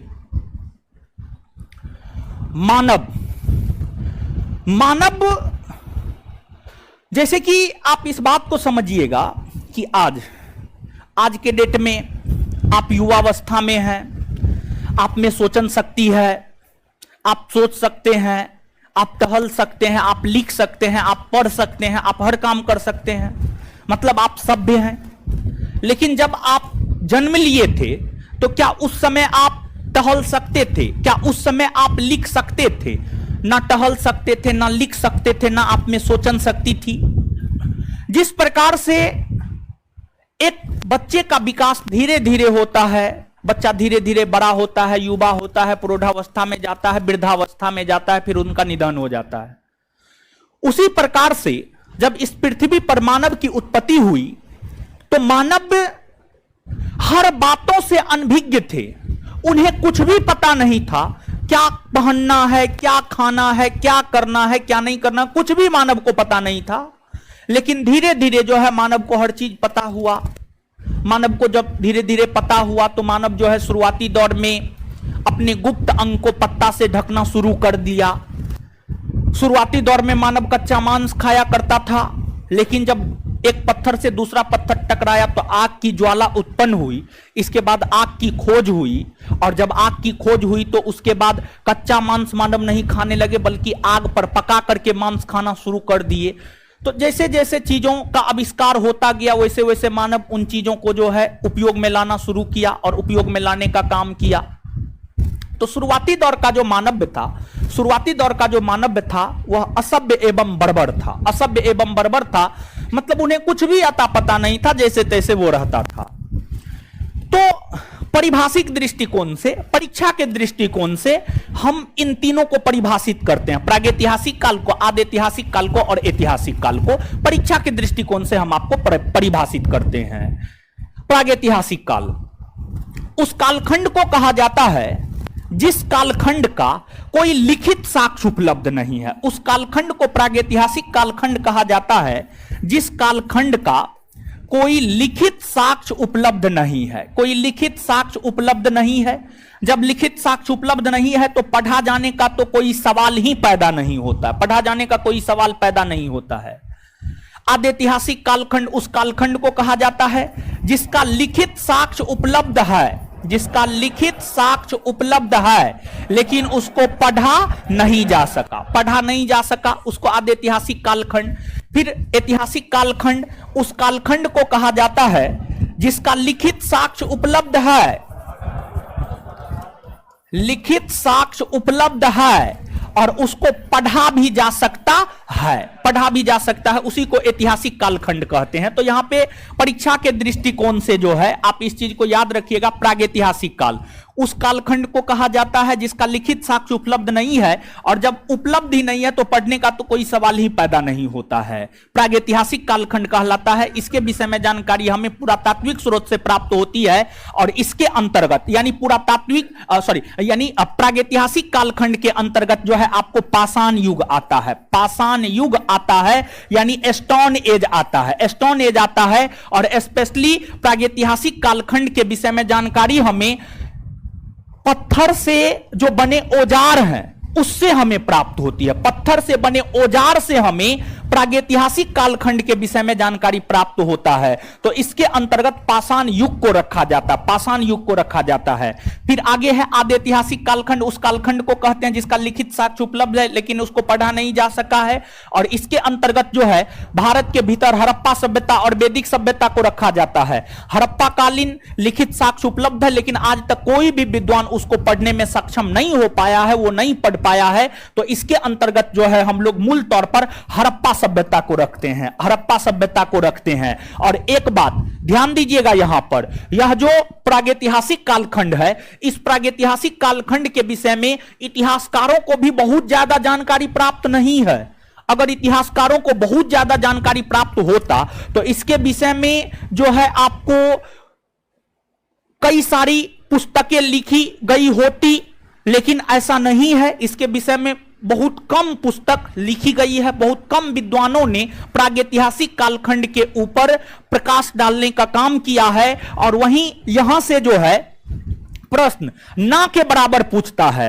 और अगर प्रश्न पूछता भी है, अगर प्रश्न पूछता भी है तो विद्यार्थी गलती करके आता है। लेकिन मेरा प्रयास यह रहेगा कि यहां से अगर प्रश्न आए तो मैक्सिमम विद्यार्थी गलती करके आए, लेकिन आप हमारे पास पढ़ रहे हैं, आप सही करके आए। आपको जितना डाटा है प्रागैतिहासिक कालखंड का, मुख्य तौर पर देखिए भारतीय इतिहास की शुरुआत हड़प्पा सभ्यता से होती है। मुख्य तौर पर भारतीय इतिहास की शुरुआत हड़प्पा सभ्यता से होती है, हड़प्पा सभ्यता से होती है, अर्थात आदि ऐतिहासिक कालखंड से होता है। लेकिन ध्यान दीजिएगा, आपसे आपके परीक्षा में यहां से प्रश्न पूछा गया है, और जब एक बार यहां से प्रश्न पूछ दिया गया है तो आगे चांसेस बनते हैं कि यहां से प्रश्न पूछे जाए। तो आज तक के इतिहास में ग्रुप डी से लेकर के यूपीएससी तक जो भी जिस भी परीक्षा में जो भी प्रश्न पूछा गया होगा, उन सभी प्रश्नों से भी हम आपको यहां पर अवगत कराएंगे। आराम से पढ़ेंगे, चिंता नहीं करना है। लेकिन मुख्य तौर पर इतिहास की शुरुआत यहां से होती है, मतलब हड़प्पा से होती है। समझ गए, हड़प्पा से होती है। तो आपको जो नोट मिलेगा ना, नोट आपको हड़प्पा से मिलेगा, नोट आपको हड़प्पा से मिलेगा। प्रागैतिहासिक कालखंड के विषय में पूरा का पूरा पढ़ा करके हम आपको लिखा देंगे, पूरा का पूरा पढ़ा करके हम आपको लिखा देंगे। क्लियर है? तो ये चीज है। तो हड़प्पा को आदि ऐतिहासिक कालखंड के अंतर्गत रखा जाता है क्योंकि हड़प्पा कालीन लिखित साक्ष्य है लेकिन उसको पढ़ा नहीं जा सका है। और फिर ऐतिहासिक कालखंड लिखित साक्ष्य उपलब्ध है, पढ़ा भी जा सका है। भारत में ऐतिहासिक कालखंड की शुरुआत महात्मा बुद्ध और महावीर स्वामी के जीवन काल से हुई मानी जाती है, या 6ठी शताब्दी ईस्वी पूर्व से हुई मानी जाती है, क्योंकि महात्मा बुद्ध और महावीर स्वामी के जन्म के बाद या महात्मा बुद्ध और महावीर स्वामी के उत्पत्ति के बाद जो भी साहित्य लिखे गए हैं वो आज भी मौजूद है, और उसे आज भी हम लोग पढ़ पा रहे हैं, उसे आज भी हम लोग आसानी से पढ़ लेते हैं। तो यहां पर इस बात को भी आपको याद रखना आवश्यक है कि भारत में ऐतिहासिक कालखंड की शुरुआत कब से हुई मानी जाती है। तो भारत में ऐतिहासिक कालखंड की शुरुआत 6ठी शताब्दी ईस्वी पूर्व से, यानी 600 ईस्वी पूर्व से हुई मानी जाती है, या दूसरे शब्दों में कहे तो महात्मा बुद्ध और महावीर स्वामी के काल से जो है भारत में ऐतिहासिक काल की शुरुआत हुई मानी जाती है। जिस प्रकार से हमने इतिहास को समय के दृष्टिकोण से, जिस प्रकार से हमने इतिहास को समय के दृष्टिकोण से 3 भागों में प्रागैतिहासिक काल, आदि ऐतिहासिक काल और ऐतिहासिक काल में बांटा है, उसी प्रकार से जो प्रागैतिहासिक काल है, प्रागैतिहासिक काल के अंतर्गत जो पाषाण युग आता है, अगर हम पाषाण युग की बात करें तो पाषाण युग को भी 3 भागों में हम लोग बांट करके पढ़ते हैं। पाषाण युग को भी हम लोग 3 भागों में बांट कर पढ़ते हैं, और जो पाषाण युग को हम लोग 3 भाग में बांट करके पढ़ते हैं उसमें पहला होता है पूरा पाषाण काल, पूरा पाषाण काल। दूसरा होता है मध्य पाषाण काल, मध्य पाषाण काल। और तीसरा होता है आपको नव पाषाण काल। तीसरा क्या होता है? नव पाषाण काल। तीसरा आपको नव पाषाण काल होता है, नव पाषाण काल होता है। तो पाषाण युग को भी हम लोग 3 भाग में बांटकर पढ़ते हैं, पूरा पाषाण काल, मध्य पाषाण काल और नव पाषाण काल, नव पाषाण काल। अब देखिएगा पूरा पाषाण काल कब से कब के कालखंड को, मानव की उत्पत्ति से, मानव की जब इस पृथ्वी पर उत्पत्ति हुई है, मानव की उत्पत्ति से 10,000 ईस्वी पूर्व, 10,000 ईस्वी पूर्व के कालखंड को पूरा पाषाण काल कहते हैं। और पूरा पाषाण कालीन अस्थि तथा पाषाण के औजार सबसे पहले सोहन नदी घाटी से मिला है, सबसे पहले सोहन नदी घाटी से मिला है। तो पूरा पाषाण कालीन जो पुरातत्व है, पूरा पाषाण कालीन जो पुरातत्व है, सबसे पहले सोहन नदी घाटी से मिला है, सोहन नदी घाटी से मिला है। यही कारण है कि पूरा पाषाण कालीन संस्कृति को हम लोग सोहन नदी घाटी संस्कृति कहते हैं, सोहन नदी घाटी संस्कृति कहते हैं। अब कहिएगा सोहन नदी घाटी कहां है? तो सिंधु नदी, आप सभी लोग जानते होंगे सिंधु नदी, सिंधु की ही सहायक नदी सोहन नदी है। और सिंधु नदी उस समय के कश्मीर में बहता था, उस समय के कश्मीर में बहता था, और कश्मीर में ही सिंधु से एक नदी मिलती थी सोहन नदी, समझ गए? तो एक प्रकार से हम लोग कह सकते हैं कि सोहन नदी घाटी जो है आपको कश्मीर में है। तो कश्मीर के भीतर ही पूरा पाषाण कालीन सबसे पहले जो है आपको पत्थर के औजार मिले हैं। यही कारण है कि इसे जो है सोहन नदी घाटी संस्कृति कहते हैं। फिर मध्य पाषाण की हम बात करें तो पत्थर से बने फलक, पत्थर से बने फलकों की अधिकता मध्य पाषाण काल में देखने को मिलती है, जिस वजह से मध्य पाषाण काल को हम लोग फलक संस्कृति कहते हैं, फलक संस्कृति कहते हैं। और दूसरी बात यह है कि मध्य पाषाण काल कब से कब के कालखंड को, तो 10,000 ईस्वी पूर्व से 10,000 ईस्वी पूर्व से 5500 ईस्वी पूर्व के कालखंड को मध्य पाषाण काल कहते हैं। फिर जो है नव पाषाण काल 5500 ईस्वी पूर्व से, 5500 ईस्वी पूर्व से जो है आपको 3000 ईस्वी पूर्व के कालखंड को, 3000 ईस्वी पूर्व के कालखंड को नव पाषाण काल कहते हैं। और नव पाषाण कालीन जो औजार होते थे उन्हें पॉलिश किया जाने लगा था, औजार सुरक्षित रहे, अधिक से अधिक दिन तक सुरक्षित रखा जा सके औजार को, इसको लेकर जो है औजार में पॉलिश किए जाने लगे, इसको लेकर औजार में पॉलिश किए जाने लगे। और इस कालखंड के अधिकतर औजार पॉलिश्ड किए हुए मिले, जिस वजह से इस कालखंड को पॉलिश्ड उपकरण संस्कृति भी हम लोग कहते हैं। नवपाषाण काल को हम लोग क्या कहते हैं? पॉलिश्ड उपकरण संस्कृति, पॉलिश्ड उपकरण संस्कृति। तथा और भी कई नामों से इसे जाना जाता है, और भी कई नामों से जो है इसे जाना जाता है। तो अब देखिएगा, एक बार फिर से हम बता रहे हैं, इसके बाद आएंगे। पाषाण युग को हम लोग 3 भाग में बांटकर पढ़ते हैं, पूरा पाषाण काल, मध्य पाषाण काल, नव पाषाण काल। पूरा पाषाण काल मानव की उत्पत्ति से लेकर 10,000 ईस्वी पूर्व, मध्य पाषाण काल 10,000 ईस्वी पूर्व से 5500 ईस्वी पूर्व, नव पाषाण काल 5500 ईस्वी पूर्व से 3000 ईस्वी पूर्व, 3000 ईस्वी पूर्व, समझ गए? पूरा पाषाण कालीन औजार सबसे पहले सोहन नदी घाटी से मिला है, इस वजह से इसे सोहन नदी घाटी संस्कृति कहते हैं। मध्य पाषाण काल में पत्थर के बने फलक की अधिकता के कारण इसे फलक संस्कृति कहते हैं। और नव पाषाण कालीन औजार पॉलिश किए जाने लगे, जिस वजह से इसे पॉलिश्ड उपकरण संस्कृति कहते हैं। 2446 बिहार दरोगा मेंस में यह प्रश्न पूछा गया है, निम्न में से किस कालखंड को पॉलिश्ड उपकरण संस्कृति कहते हैं? निम्न में से किस कालखंड को पॉलिश्ड उपकरण संस्कृति कहते हैं? तो इसका उत्तर होगा पॉलिश्ड उपकरण संस्कृति नव पाषाण काल को कहा जाता है, अर्थात इसका उत्तर क्या हो जाएगा? नव पाषाण काल। यह प्रश्न आपसे आपके परीक्षा में, बिहार दरोगा परीक्षा में पूछा गया है। तो यह प्रश्न हमें क्या इंगित करता है, आप हमको यह बात बताइए। आपके पास क्वेश्चन बैंक है या नहीं है, यह बात आप हमको बताइए। क्वेश्चन बैंक है? क्वेश्चन बैंक दीजिएगा।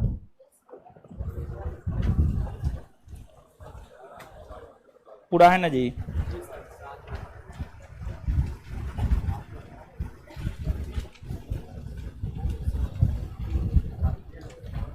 दिखाते हैं क्वेश्चन हम आपको।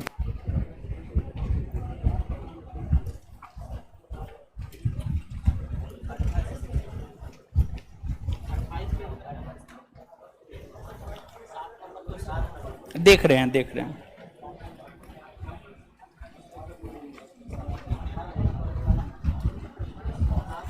देखिए पेज नंबर 28, क्वेश्चन बैंक सबको मिला है ना?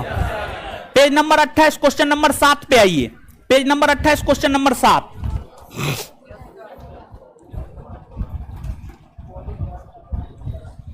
क्वेश्चन नंबर 7 क्या कर रहा है? ऑनलाइन वाले लोग, आप लोग को भी बोल रहे हैं, ऐसा नहीं कि आप लोग को अलग से बोलेंगे, ठीक है? आप इस भ्रम में नहीं रहिएगा। 7 नंबर क्वेश्चन देख रहे हैं सब लोग? देखिए स्पष्ट तौर पे देखिए लिखा हुआ है, पॉलिशदार पाषाण उपकरण किस युग की विशेषता है? पूरा पाषाण पूर्व, पूरा पाषाण मध्य, पाषाण नव पाषाण। क्या होगा? देखिए पूछा हुआ है ना जी, देख लिए ना। जब यह प्रश्न पूछा गया है तो यह प्रश्न आपको क्या सिखाता है, आप हमको बताइए। क्या सिखाता है यही ना सिखाता है कि पाषाण युग के विषय में भी हमें विस्तार पूर्वक पढ़ना है, और तभी जाकर के हम जो है क्वेश्चन बना करके आ पाएंगे। देखिए, जानते हैं पाषाण युग पढ़ाएंगे ना तो बहुत विद्यार्थी मास्टर क्या पढ़ा रहा है, सीधा हड़प्पा शुरू कर देंगे तो विद्यार्थी सब एकदम बहुत खुश। लेकिन ये नहीं देखता है कि क्वेश्चन हमसे पूछा है तो हम क्यों नहीं पढ़ेंगे, समझे। तो पूरा पाषाण थोड़ा सा जो है उलझा हुआ टॉपिक है, लेकिन एक बात बताइए, अभी तक हम पढ़ाएं इसमें क्या उलझा हुआ नजर आया? कुछ उलझा हुआ नजर आया है? टीचर के पास आए हैं, उलझी हुई बातों को जो टीचर सुलझा ना देते, सुलझा करके आपको ना बताए, तो फिर टीचर के पास आने का कोई फायदा ही नहीं है, समझे। तो ये चीज है। तो पाषाण युग को भी अच्छे ढंग से हम लोग पढ़ेंगे जैसे हम लोग पढ़ रहे हैं। तो नीचे सब नोट डाउन कीजिएगा। तो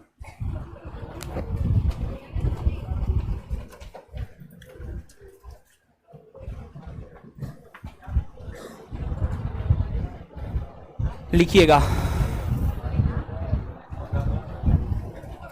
क्या बार इतिहास हेडिंग मारिएगा आप, लिखिएगा कालखंड यानी समय, नीचे से कालखंड यानी समय, कालखंड यानी समय के दृष्टिकोण से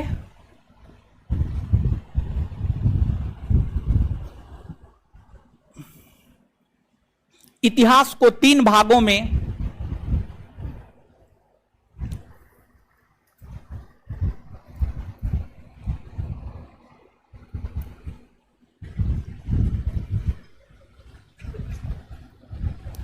बांटा गया है।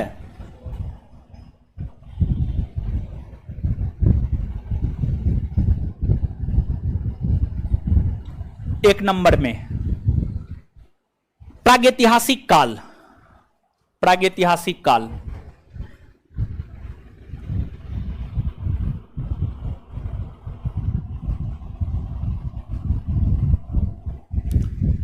वैसा कालखंड डेश देकर, वैसा कालखंड, वैसा कालखंड, वैसा कालखंड जब मानव,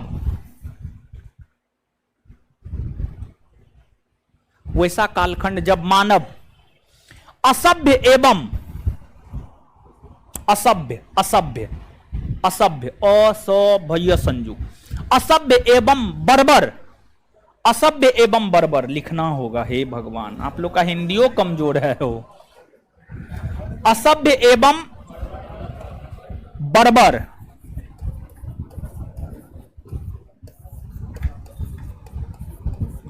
असभ्य एवं बर्बर थे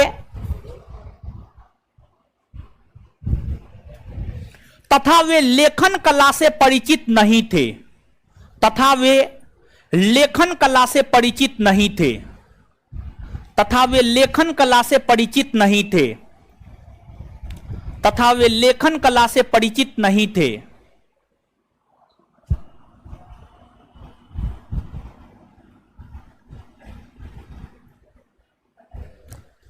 लेखन कला से परिचित नहीं थे, फुल स्टॉप। इस कालखंड का कोई लिखित साक्ष्य उपलब्ध नहीं है, उसी में इस कालखंड का कोई लिखित साक्ष्य उपलब्ध नहीं है, इस कालखंड का कोई लिखित साक्ष्य उपलब्ध नहीं है।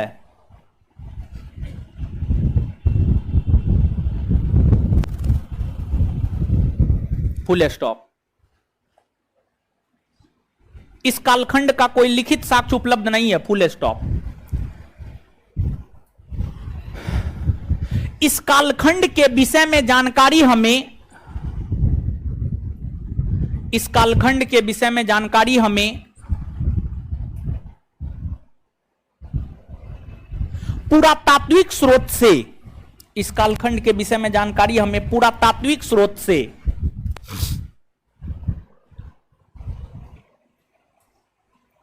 प्राप्त होती है, पुरातात्विक स्रोत से प्राप्त होती है।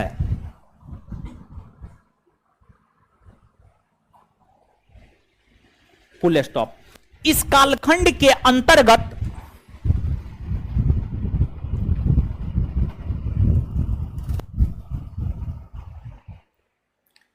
पाषाण युग को, इस कालखंड के अंतर्गत पाषाण युग को पाषाण युग को, पाषाण युग स्टोन एज, इस कालखंड के अंतर्गत पाषाण युग को रखा जाता है, इस कालखंड के अंतर्गत पाषाण युग को रखा जाता है।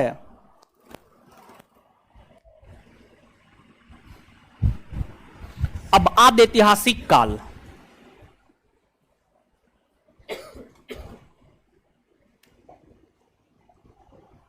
आदि ऐतिहासिक काल लिखिएगा। वैसा कालखंड,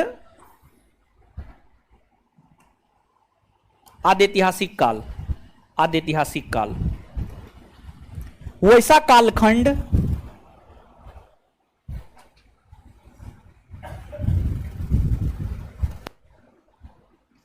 वैसा कालखंड जिसका लिखित साक्ष्य, वैसा कालखंड जिसका लिखित साक्ष्य, जिसका लिखित साक्ष्य उपलब्ध तो है, जिसका लिखित साक्ष्य उपलब्ध तो है, उपलब्ध तो है, लेकिन उसे पढ़ा, लेकिन उसे पढ़ा, लेकिन उसे पढ़ा नहीं जा सका है, लेकिन उसे पढ़ा नहीं जा सका है, लेकिन उसे पढ़ा नहीं जा सका है।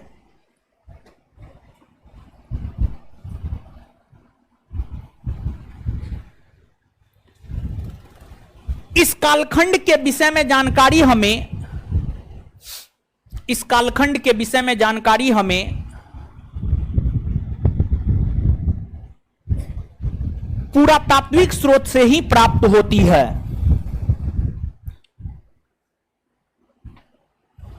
इस कालखंड के विषय में जानकारी हमें पुरातात्विक स्रोत से ही प्राप्त होती है।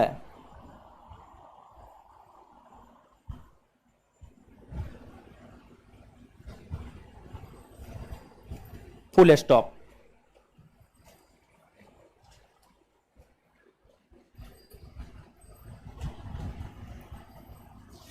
हड़प्पा सभ्यता और वैदिक सभ्यता इस कालखंड में आता है। हड़प्पा सभ्यता और वैदिक सभ्यता इस कालखंड में आता है। हड़प्पा सभ्यता और वैदिक सभ्यता इस कालखंड में आता है।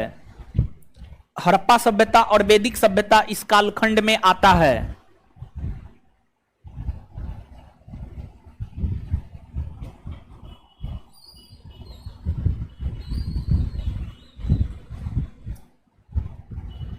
इस कालखंड में आता है। Full stop. आगे ऐतिहासिक काल।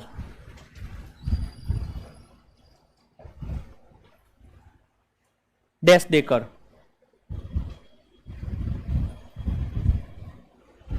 वैसा कालखंड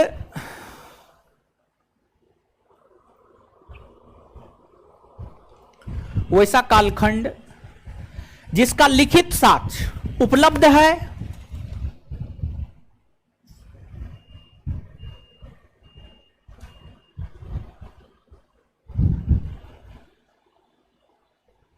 जिसका लिखित साक्ष्य उपलब्ध है और जिसे हम आसानी से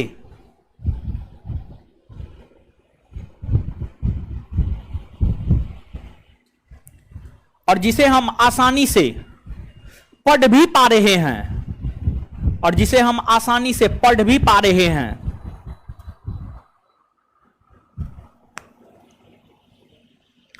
और जिसे हम आसानी से पढ़ भी पा रहे हैं, उसे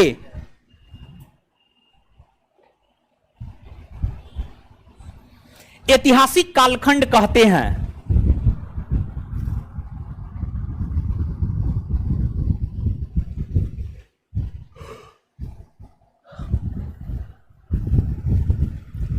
फुल स्टॉप। इस कालखंड के विषय में जानकारी हमें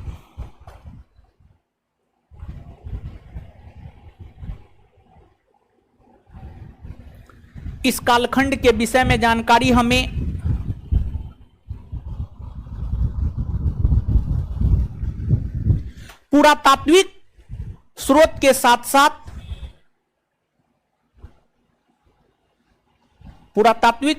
साथ साथ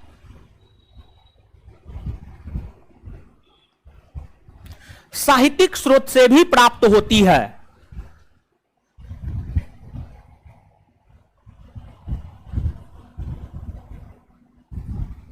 पुरातात्विक स्रोत के साथ साथ साहित्यिक स्रोत से भी प्राप्त होती है। साहित्यिक स्रोत से भी प्राप्त होती है।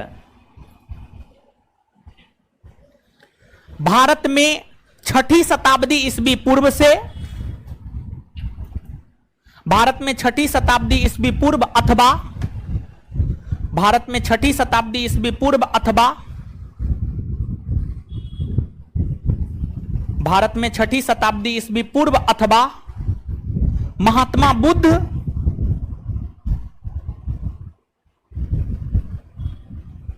महात्मा बुद्ध और महावीर स्वामी के काल से, महात्मा बुद्ध और महावीर स्वामी के काल से ऐतिहासिक काल की शुरुआत हुई मानी जाती है। ऐतिहासिक काल की शुरुआत हुई मानी जाती है। ऐतिहासिक काल की शुरुआत हुई मानी जाती है। अब देखिएगा, यहां पर जो पाषाण युग है ना हो, इसको विस्तार पूर्वक बताना है, लेकिन अभी जितना बताएं ना उतना लिख लीजिए, फिर आगे बताएंगे। तो नीचे से आप हेडिंग मारिएगा पाषाण युग, पाषाण युग।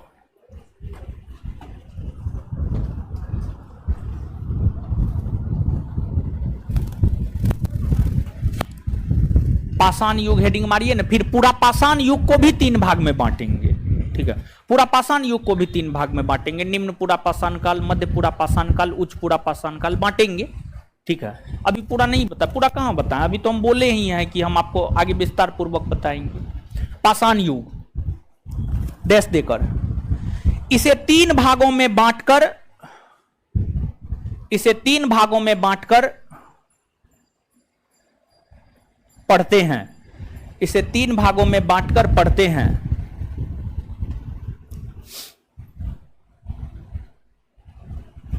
पहला पूरा पाषाण युग,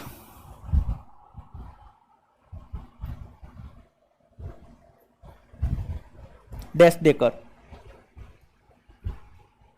मानव उत्पत्ति से, मानव की उत्पत्ति से,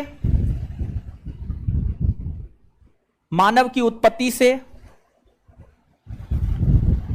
10,000 ईस्वी पूर्व के कालखंड को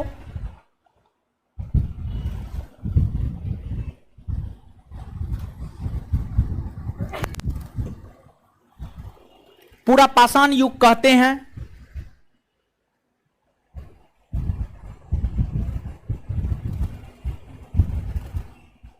उसी में कंटिन्यू, उसी में कंटिन्यू। हाय फिर से, हे भगवान, मानव की उत्पत्ति से, यहां तक लिखे, मानव की उत्पत्ति से 10,000 ईस्वी पूर्व, 10,000 ईस्वी पूर्व के कालखंड को पूरा पाषाण काल कहते हैं। पूरा पाषाण काल कहते हैं। इसे सोहन नदी घाटी संस्कृति भी कहते हैं। इसे सोहन नदी घाटी संस्कृति भी कहते हैं। इसे सोहन नदी घाटी संस्कृति भी कहते हैं।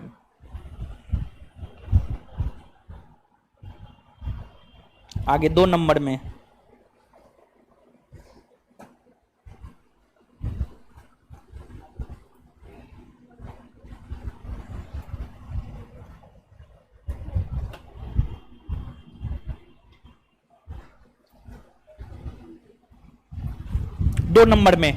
अब पूरा पाषाण युग को भी आगे बांटेंगे, 3 भाग में बांटेंगे पूरा पाषाण युग को। ठीक है, आगे बांटेंगे। ठीक है, नीचे से लिखिएगा मध्य पाषाण काल, मध्य पाषाण काल 10,000 ईस्वी पूर्व से, मध्य पाषाण काल 10,000 ईस्वी पूर्व से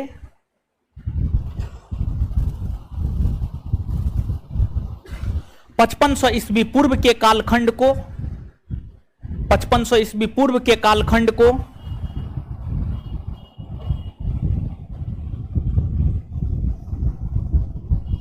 मध्य पाषाण युग कहते हैं। मध्य पाषाण युग कहते हैं।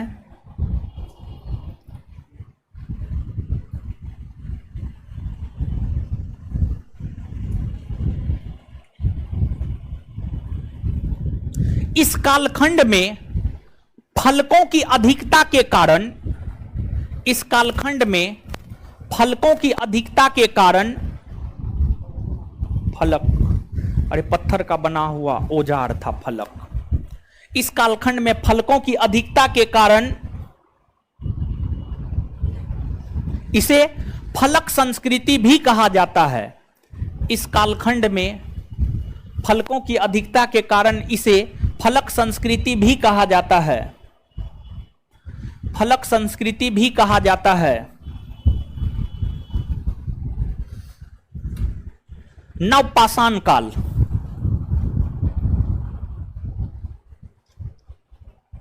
नवपाषाण काल 5500 ईस्वी पूर्व से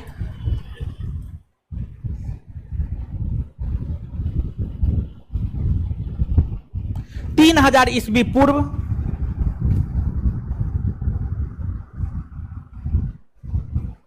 के कालखंड को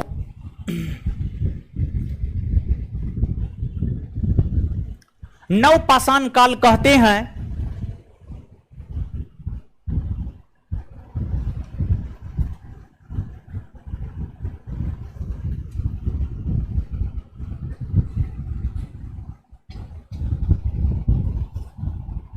इसे एक मिनट, इस कालखंड को पॉलिश्ड उपकरण संस्कृति भी कहा जाता है।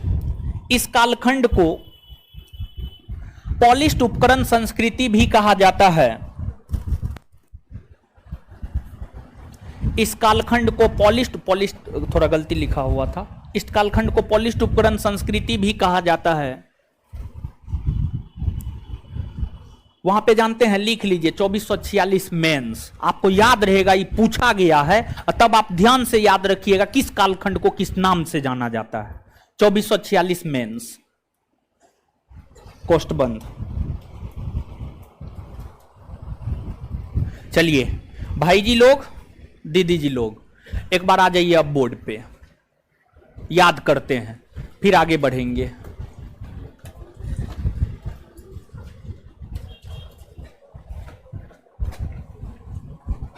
आइए बोर्ड पे, इतिहास का पिता किसे कहा जाता है?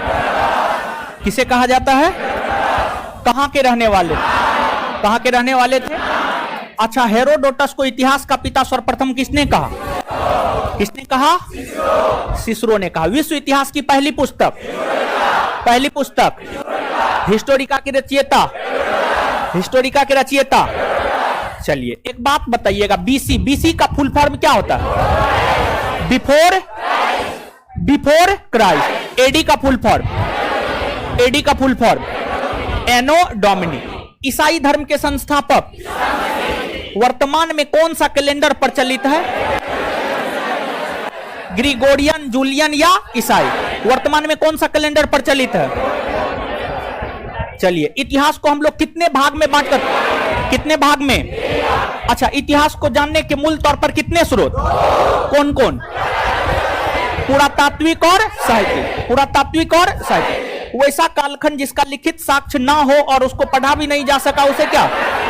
प्रागैतिहासिक काल।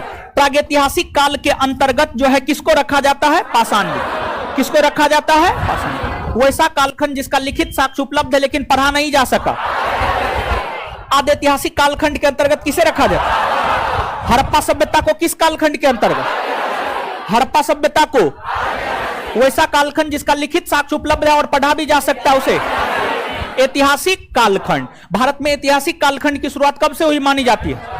6ठी शताब्दी ईस्वी पूर्व अथवा महावीर स्वामी और महात्मा बुद्ध के समय से, महात्मा बुद्ध के समय से। चलिए इसके बाद आगे बताइएगा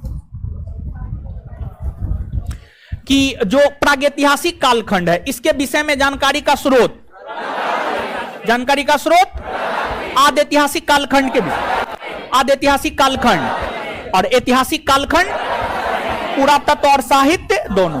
पाषाण युग को कितने भागों में बांटकर, कितने भागों में? मानव की उत्पत्ति से 10,000 ईस्वी पूर्व के कालखंड को, और 10,000 ईस्वी पूर्व से 5500 ईस्वी पूर्व, और 5500 ईस्वी पूर्व से 3000 ईस्वी। चलिए, सोहन नदी घाटी संस्कृति किसे? सोहन नदी घाटी संस्कृति। चलिए, फलक संस्कृति, फलक संस्कृति, पॉलिश्ड उपकरण संस्कृति, पॉलिश्ड उपकरण संस्कृति। इतना बात क्लियर है। आगे चल करके जो है आपका बैच 3 घंटा का होगा, ठीक है, 3 घंटा का होगा, बहुत जल्दी, बहुत जल्दी होगा।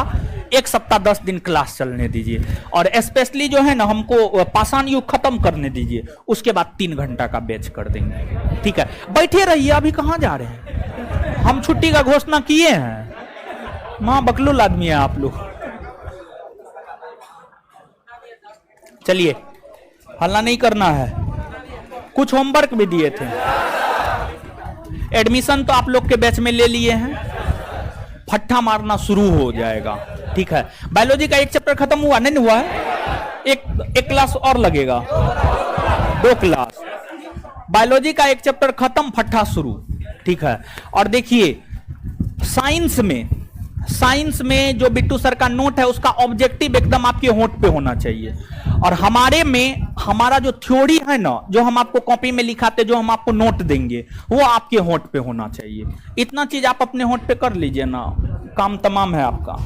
आपको सफल होने से दुनिया का कोई ताकत नहीं रोकेगा। होमवर्क दिए थे, कहां तक था? हाँ, भाग तक था ना। दीदी जी लोग, आप लोग को होमवर्क मालूम था ना सबको? किसको किसको मालूम नहीं था हाथ खड़ा कर दीजिए, तो उनसे नहीं पूछेंगे। अच्छा, आप लोग को मालूम नहीं था? बढ़िया से हाथ खड़ा कीजिए, नहीं तो फिर उठा के पूछेंगे तो कहिएगा नहीं पता है। चलिए, तो देखिए, अगर आप क्लास आते हैं, क्लास करते हैं, तो बिना एडमिशन के तो क्लास आते नहीं होंगे। पैसा तो आप हमको दे दिए हैं, समझे? तो पढ़िए हो भाई, होमवर्क किसी से पूछ लीजिए। क्लास आते हैं तो कोई ना कोई दोस्त उस्त होगा ना, नहीं आते हैं क्लास तो दोस्त से पूछिए होमवर्क क्या था। हम ये नहीं पूछेंगे कि किसको पता है नहीं पता है, सीधा पूछेंगे होमवर्क है। उठिए, है पता था ना? हाँ, खड़ा होइए, है कोई नहीं भागेगा।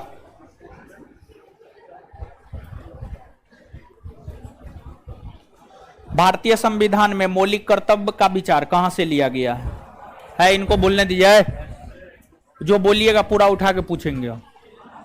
भारतीय संविधान में मौलिक कर्तव्य का विचार कहां से लिया गया है? हाँ, क्या मौलिक कर्तव्य कौन देश से लिया गया, ये चीज पूछ रहे हैं। हाँ, पकलोल पढ़ते उड़ते नहीं है वो, रूस से लिया गया। बैठिए,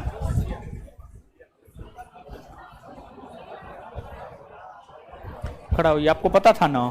हाँ, खड़ा होइए।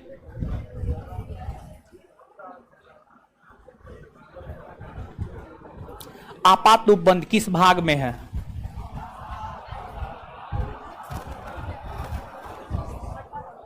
अठारह या 19? 18। बैठ जाइए, नहीं रो, खड़ा हुई। संविधान संशोधन कौन भाग में है? भाग 20 में। चलिए ठीक है, आप लोग चाह रहे हैं कि हम ऐसे ये पूछे तो हम ऐसे ये पूछते हैं।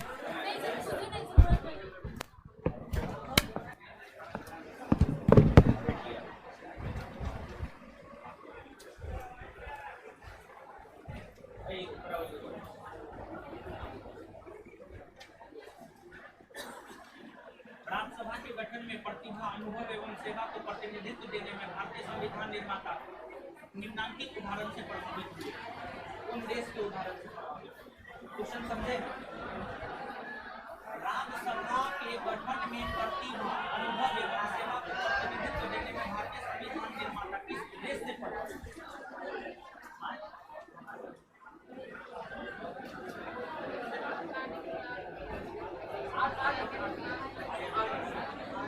आप लोग हल्ला नहीं कीजिएगा, जिनसे पूछ रहे हैं उनको जवाब दे दीजिए, समझे? देखिए, जिनसे पूछ रहे हैं उनको जवाब देने दीजिए। आपको आता है, अच्छी बात, आप अपने मन में रखिए ना, फिर 1 बाय 1 उठाकर पूछने का क्या महत्व रहा? बताइए, आप ही बताइए हमको, समझे? आप लोग सहयोग नहीं कीजिएगा तो फिर दिक्कत है, फिर हम होमवर्क देना बंद कर देंगे, पूछना बंद कर देंगे, सीधा बात, समझे? अनुशासन बना करके रखिए। हम किसी भी बैच की शुरुआत करते हैं तो पहला लाइन मेरा अनुशासन ही होता है, बिना अनुशासन का कुछ नहीं होता है, समझे।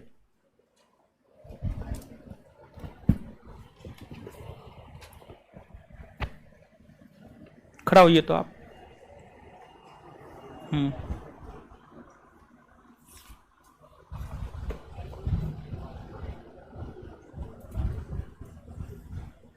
सातवीं अनुसूची में वर्णित समवर्ती सूची की अवधारणा को ग्रहण किस देश से किया गया है?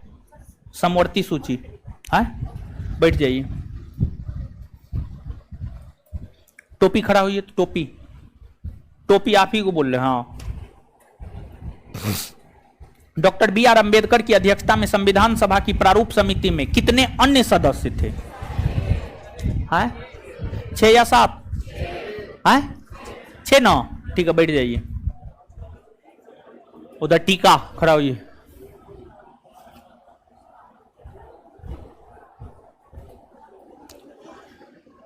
किसने कहा था संविधान सभा कांग्रेस थी और कांग्रेस भारत था? ऑस्टिन ने, ठीक है, बहुत बढ़िया, बैठ जाइए। करण खड़ा हुई।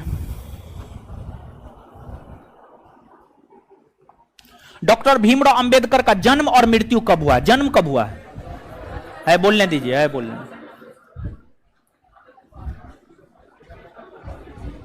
सीधे ऊपर से देख रहे हैं, खोल के रखे हैं, सीधा ऊपर से नीचे गिरा देंगे, खत्म। हॉस्पिटल भर्ती होते होते खत्म हो जाइएगा। दांत निकालने सरमोने होता है, बताइए। 32 दिखा रहे हैं और पढ़ के नहीं आया, 32 दिखा रहे हैं, बैठ जाइए।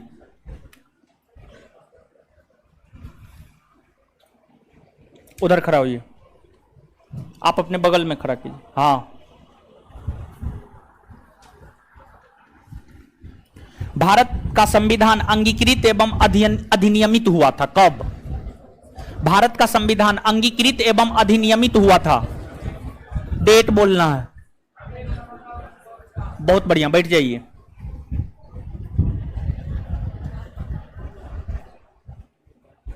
खड़ा होइए, खड़ा होइए, आप बैठिए, आप बैठिए। हाँ, भारतीय संविधान दिवस कब मनाया जाता है? 26 नवंबर, बैठ जाइए।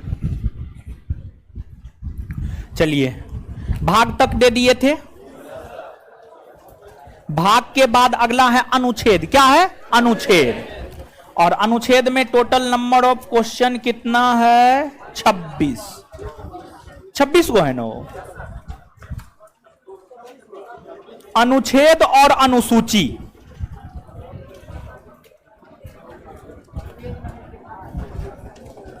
अनुच्छेद और अनुसूची, ये आपका होमवर्क है। क्या होमवर्क है, कुछ समझ में आया?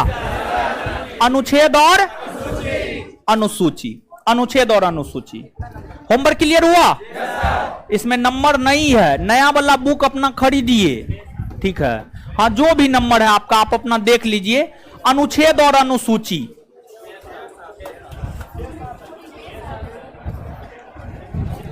चैप्टर नंबर 6 और चैप्टर नंबर 7। हाँ, विषय सूची में जाइएगा तो चैप्टर नंबर 6 और चैप्टर नंबर 7। इतना बात क्लियर है?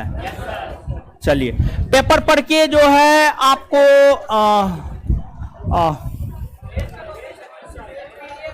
टेस्ट का क्वेश्चन। हाँ, लड़की लोग से आग्रह है कि अगर आप एडमिशन ले लिए हैं तो आप जो है आज नहीं, कल जो है आप अपना एडमिशन रसीद जमा कर दीजिएगा। और साथ ही साथ एडमिशन रसीद के साथ साथ जो है लड़का लोग का भी लेंगे। एडमिशन रसीद के साथ साथ जो है उस पर आप अपना मोबाइल नंबर और फिर आप अपना उस पर ईमेल आईडी लिख देंगे। और उसके बाद जो है अपना एक आधार कार्ड और 3 फोटो, अपना एक Aadhaar card, 3 photo, mobile number, email ID. Mobile number email ID क्यों ले रहे हैं? तो आपको ऑनलाइन भी जोड़ देंगे। मान लिया जाए कि आपका क्लास छूट गया, आप कहीं चले गए, तो आप वहां ऑनलाइन में बैकअप कर सकते हैं, समझ गए? तो ये चीज है, आप लोग का भी कर देंगे, आप लोग का भी करवाएंगे, ठीक है। पहले स्टेप बाय स्टेप करवाते हैं, पहले लड़की लोग का ले लेते हैं, फिर लड़का लोग का आराम आराम से लेकर के जो है सबको जोड़ देंगे। तो आप लोग को जो है क्लास आने के लिए जो भी आप अपना रसीद जमा कीजिएगा ना, तो क्लास आने के लिए जो है ना आपको एक ये दे दिया जाएगा, स्लिप दे दिया जाएगा, ताकि ये पता चल सके कि आप एडमिशन ले चुके हैं। तो आप आज जमा नहीं कीजिएगा, आज किसी भी सूरत में जमा नहीं कीजिएगा, आप कल जमा कीजिएगा। और किसके पास जमा कीजिएगा हम आपको बता देते हैं, एक दीपेन है, समझ गए, दीपेन नाम का लड़का है, उसी के पास जमा करना है। ऑनलाइन में वही आपका जोड़ेगा, समझ गए, ऑनलाइन वही जोड़ता है, तो ऑनलाइन वो जोड़ देगा पहले, और उसके बाद जो है वो जो भी डॉक्यूमेंट बचेगा वो ऑफिस में जमा कर देगा। तो आपको दीपेन को जमा करना है। और कल हम आपको बता देंगे, कल जो है अनाउंसमेंट हम आपको बता देंगे कब, कल क्या बजे से क्या बजे तक आप जमा कर सकते हैं, ये सब बात हम कल आपको बता देंगे, कल हम आपको सूचना दे देंगे। पहले लड़की लोग को जोड़ देने दीजिए, फिर सब लड़का को भी जोड़ देंगे। और एक बात ध्यान में रखिएगा, वैसे छात्र जो 5,000 रुपया देकर एडमिशन लिए हैं उन्हीं को जोड़ा जाएगा। और साथ ही साथ जो है पहले आई कार्ड बनवा लेने दीजिए, और उसके बाद जो है फिर आपको क्या कहते हैं, क्वेश्चन भी देंगे, डेली टेस्ट सीरीज का क्वेश्चन आंसर के साथ देंगे। बहुत सारे छात्र ऐसे हैं जो हॉस्टल के थ्रू फ्री में एडमिशन हुआ है, और बहुत सारे छात्र ऐसे हैं जितना भी हॉस्टल के थ्रू एडमिशन लिए सब फ्री में एडमिशन लिए, सबका फ्री में एडमिशन है। तो फ्री में एडमिशन है तो हम आपको फ्री में पढ़ा देंगे, हम आपको आपसे लेक्चर का कोई पैसा नहीं लेंगे। लेकिन जो फोटोकॉपी का दाम है, मान लीजिए वो क्वेश्चन देंगे, वो फोटोकॉपी निकालने में पैसा लगता है ना, टाइपिंग में पैसा लगता है ना, तो वो चीज जो है उन लोगों को हम नहीं देंगे, समझ गए। हम एकदम बहुत स्पष्टतावादी लोग हैं, जो है वो है, नहीं तो आपको फिर से पैसा देना होगा, समझ गए। आप गलती किए हैं तो गलती आपको भुगतना होगा, चाहे आप कैसे भी भुगतिए, उससे हमको कोई मतलब नहीं है, समझ गए। तो कल लड़की लोग जमा कर दीजिएगा, फिर आगे लड़का लोग को, ठीक है। तो धन्यवाद सभी लोगों का। हाँ, कल जो है साइंस का क्लास है, कल साइंस का क्लास है। 8 नंबर में क्या है,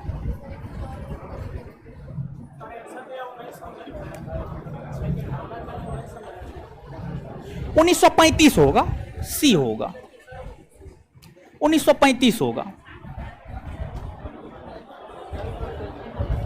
1935 होगा, 1935 होगा। चलिए हमको निकलने दीजिए, फिर आराम से निकल जाइएगा। धन्यवाद सभी लोगों का।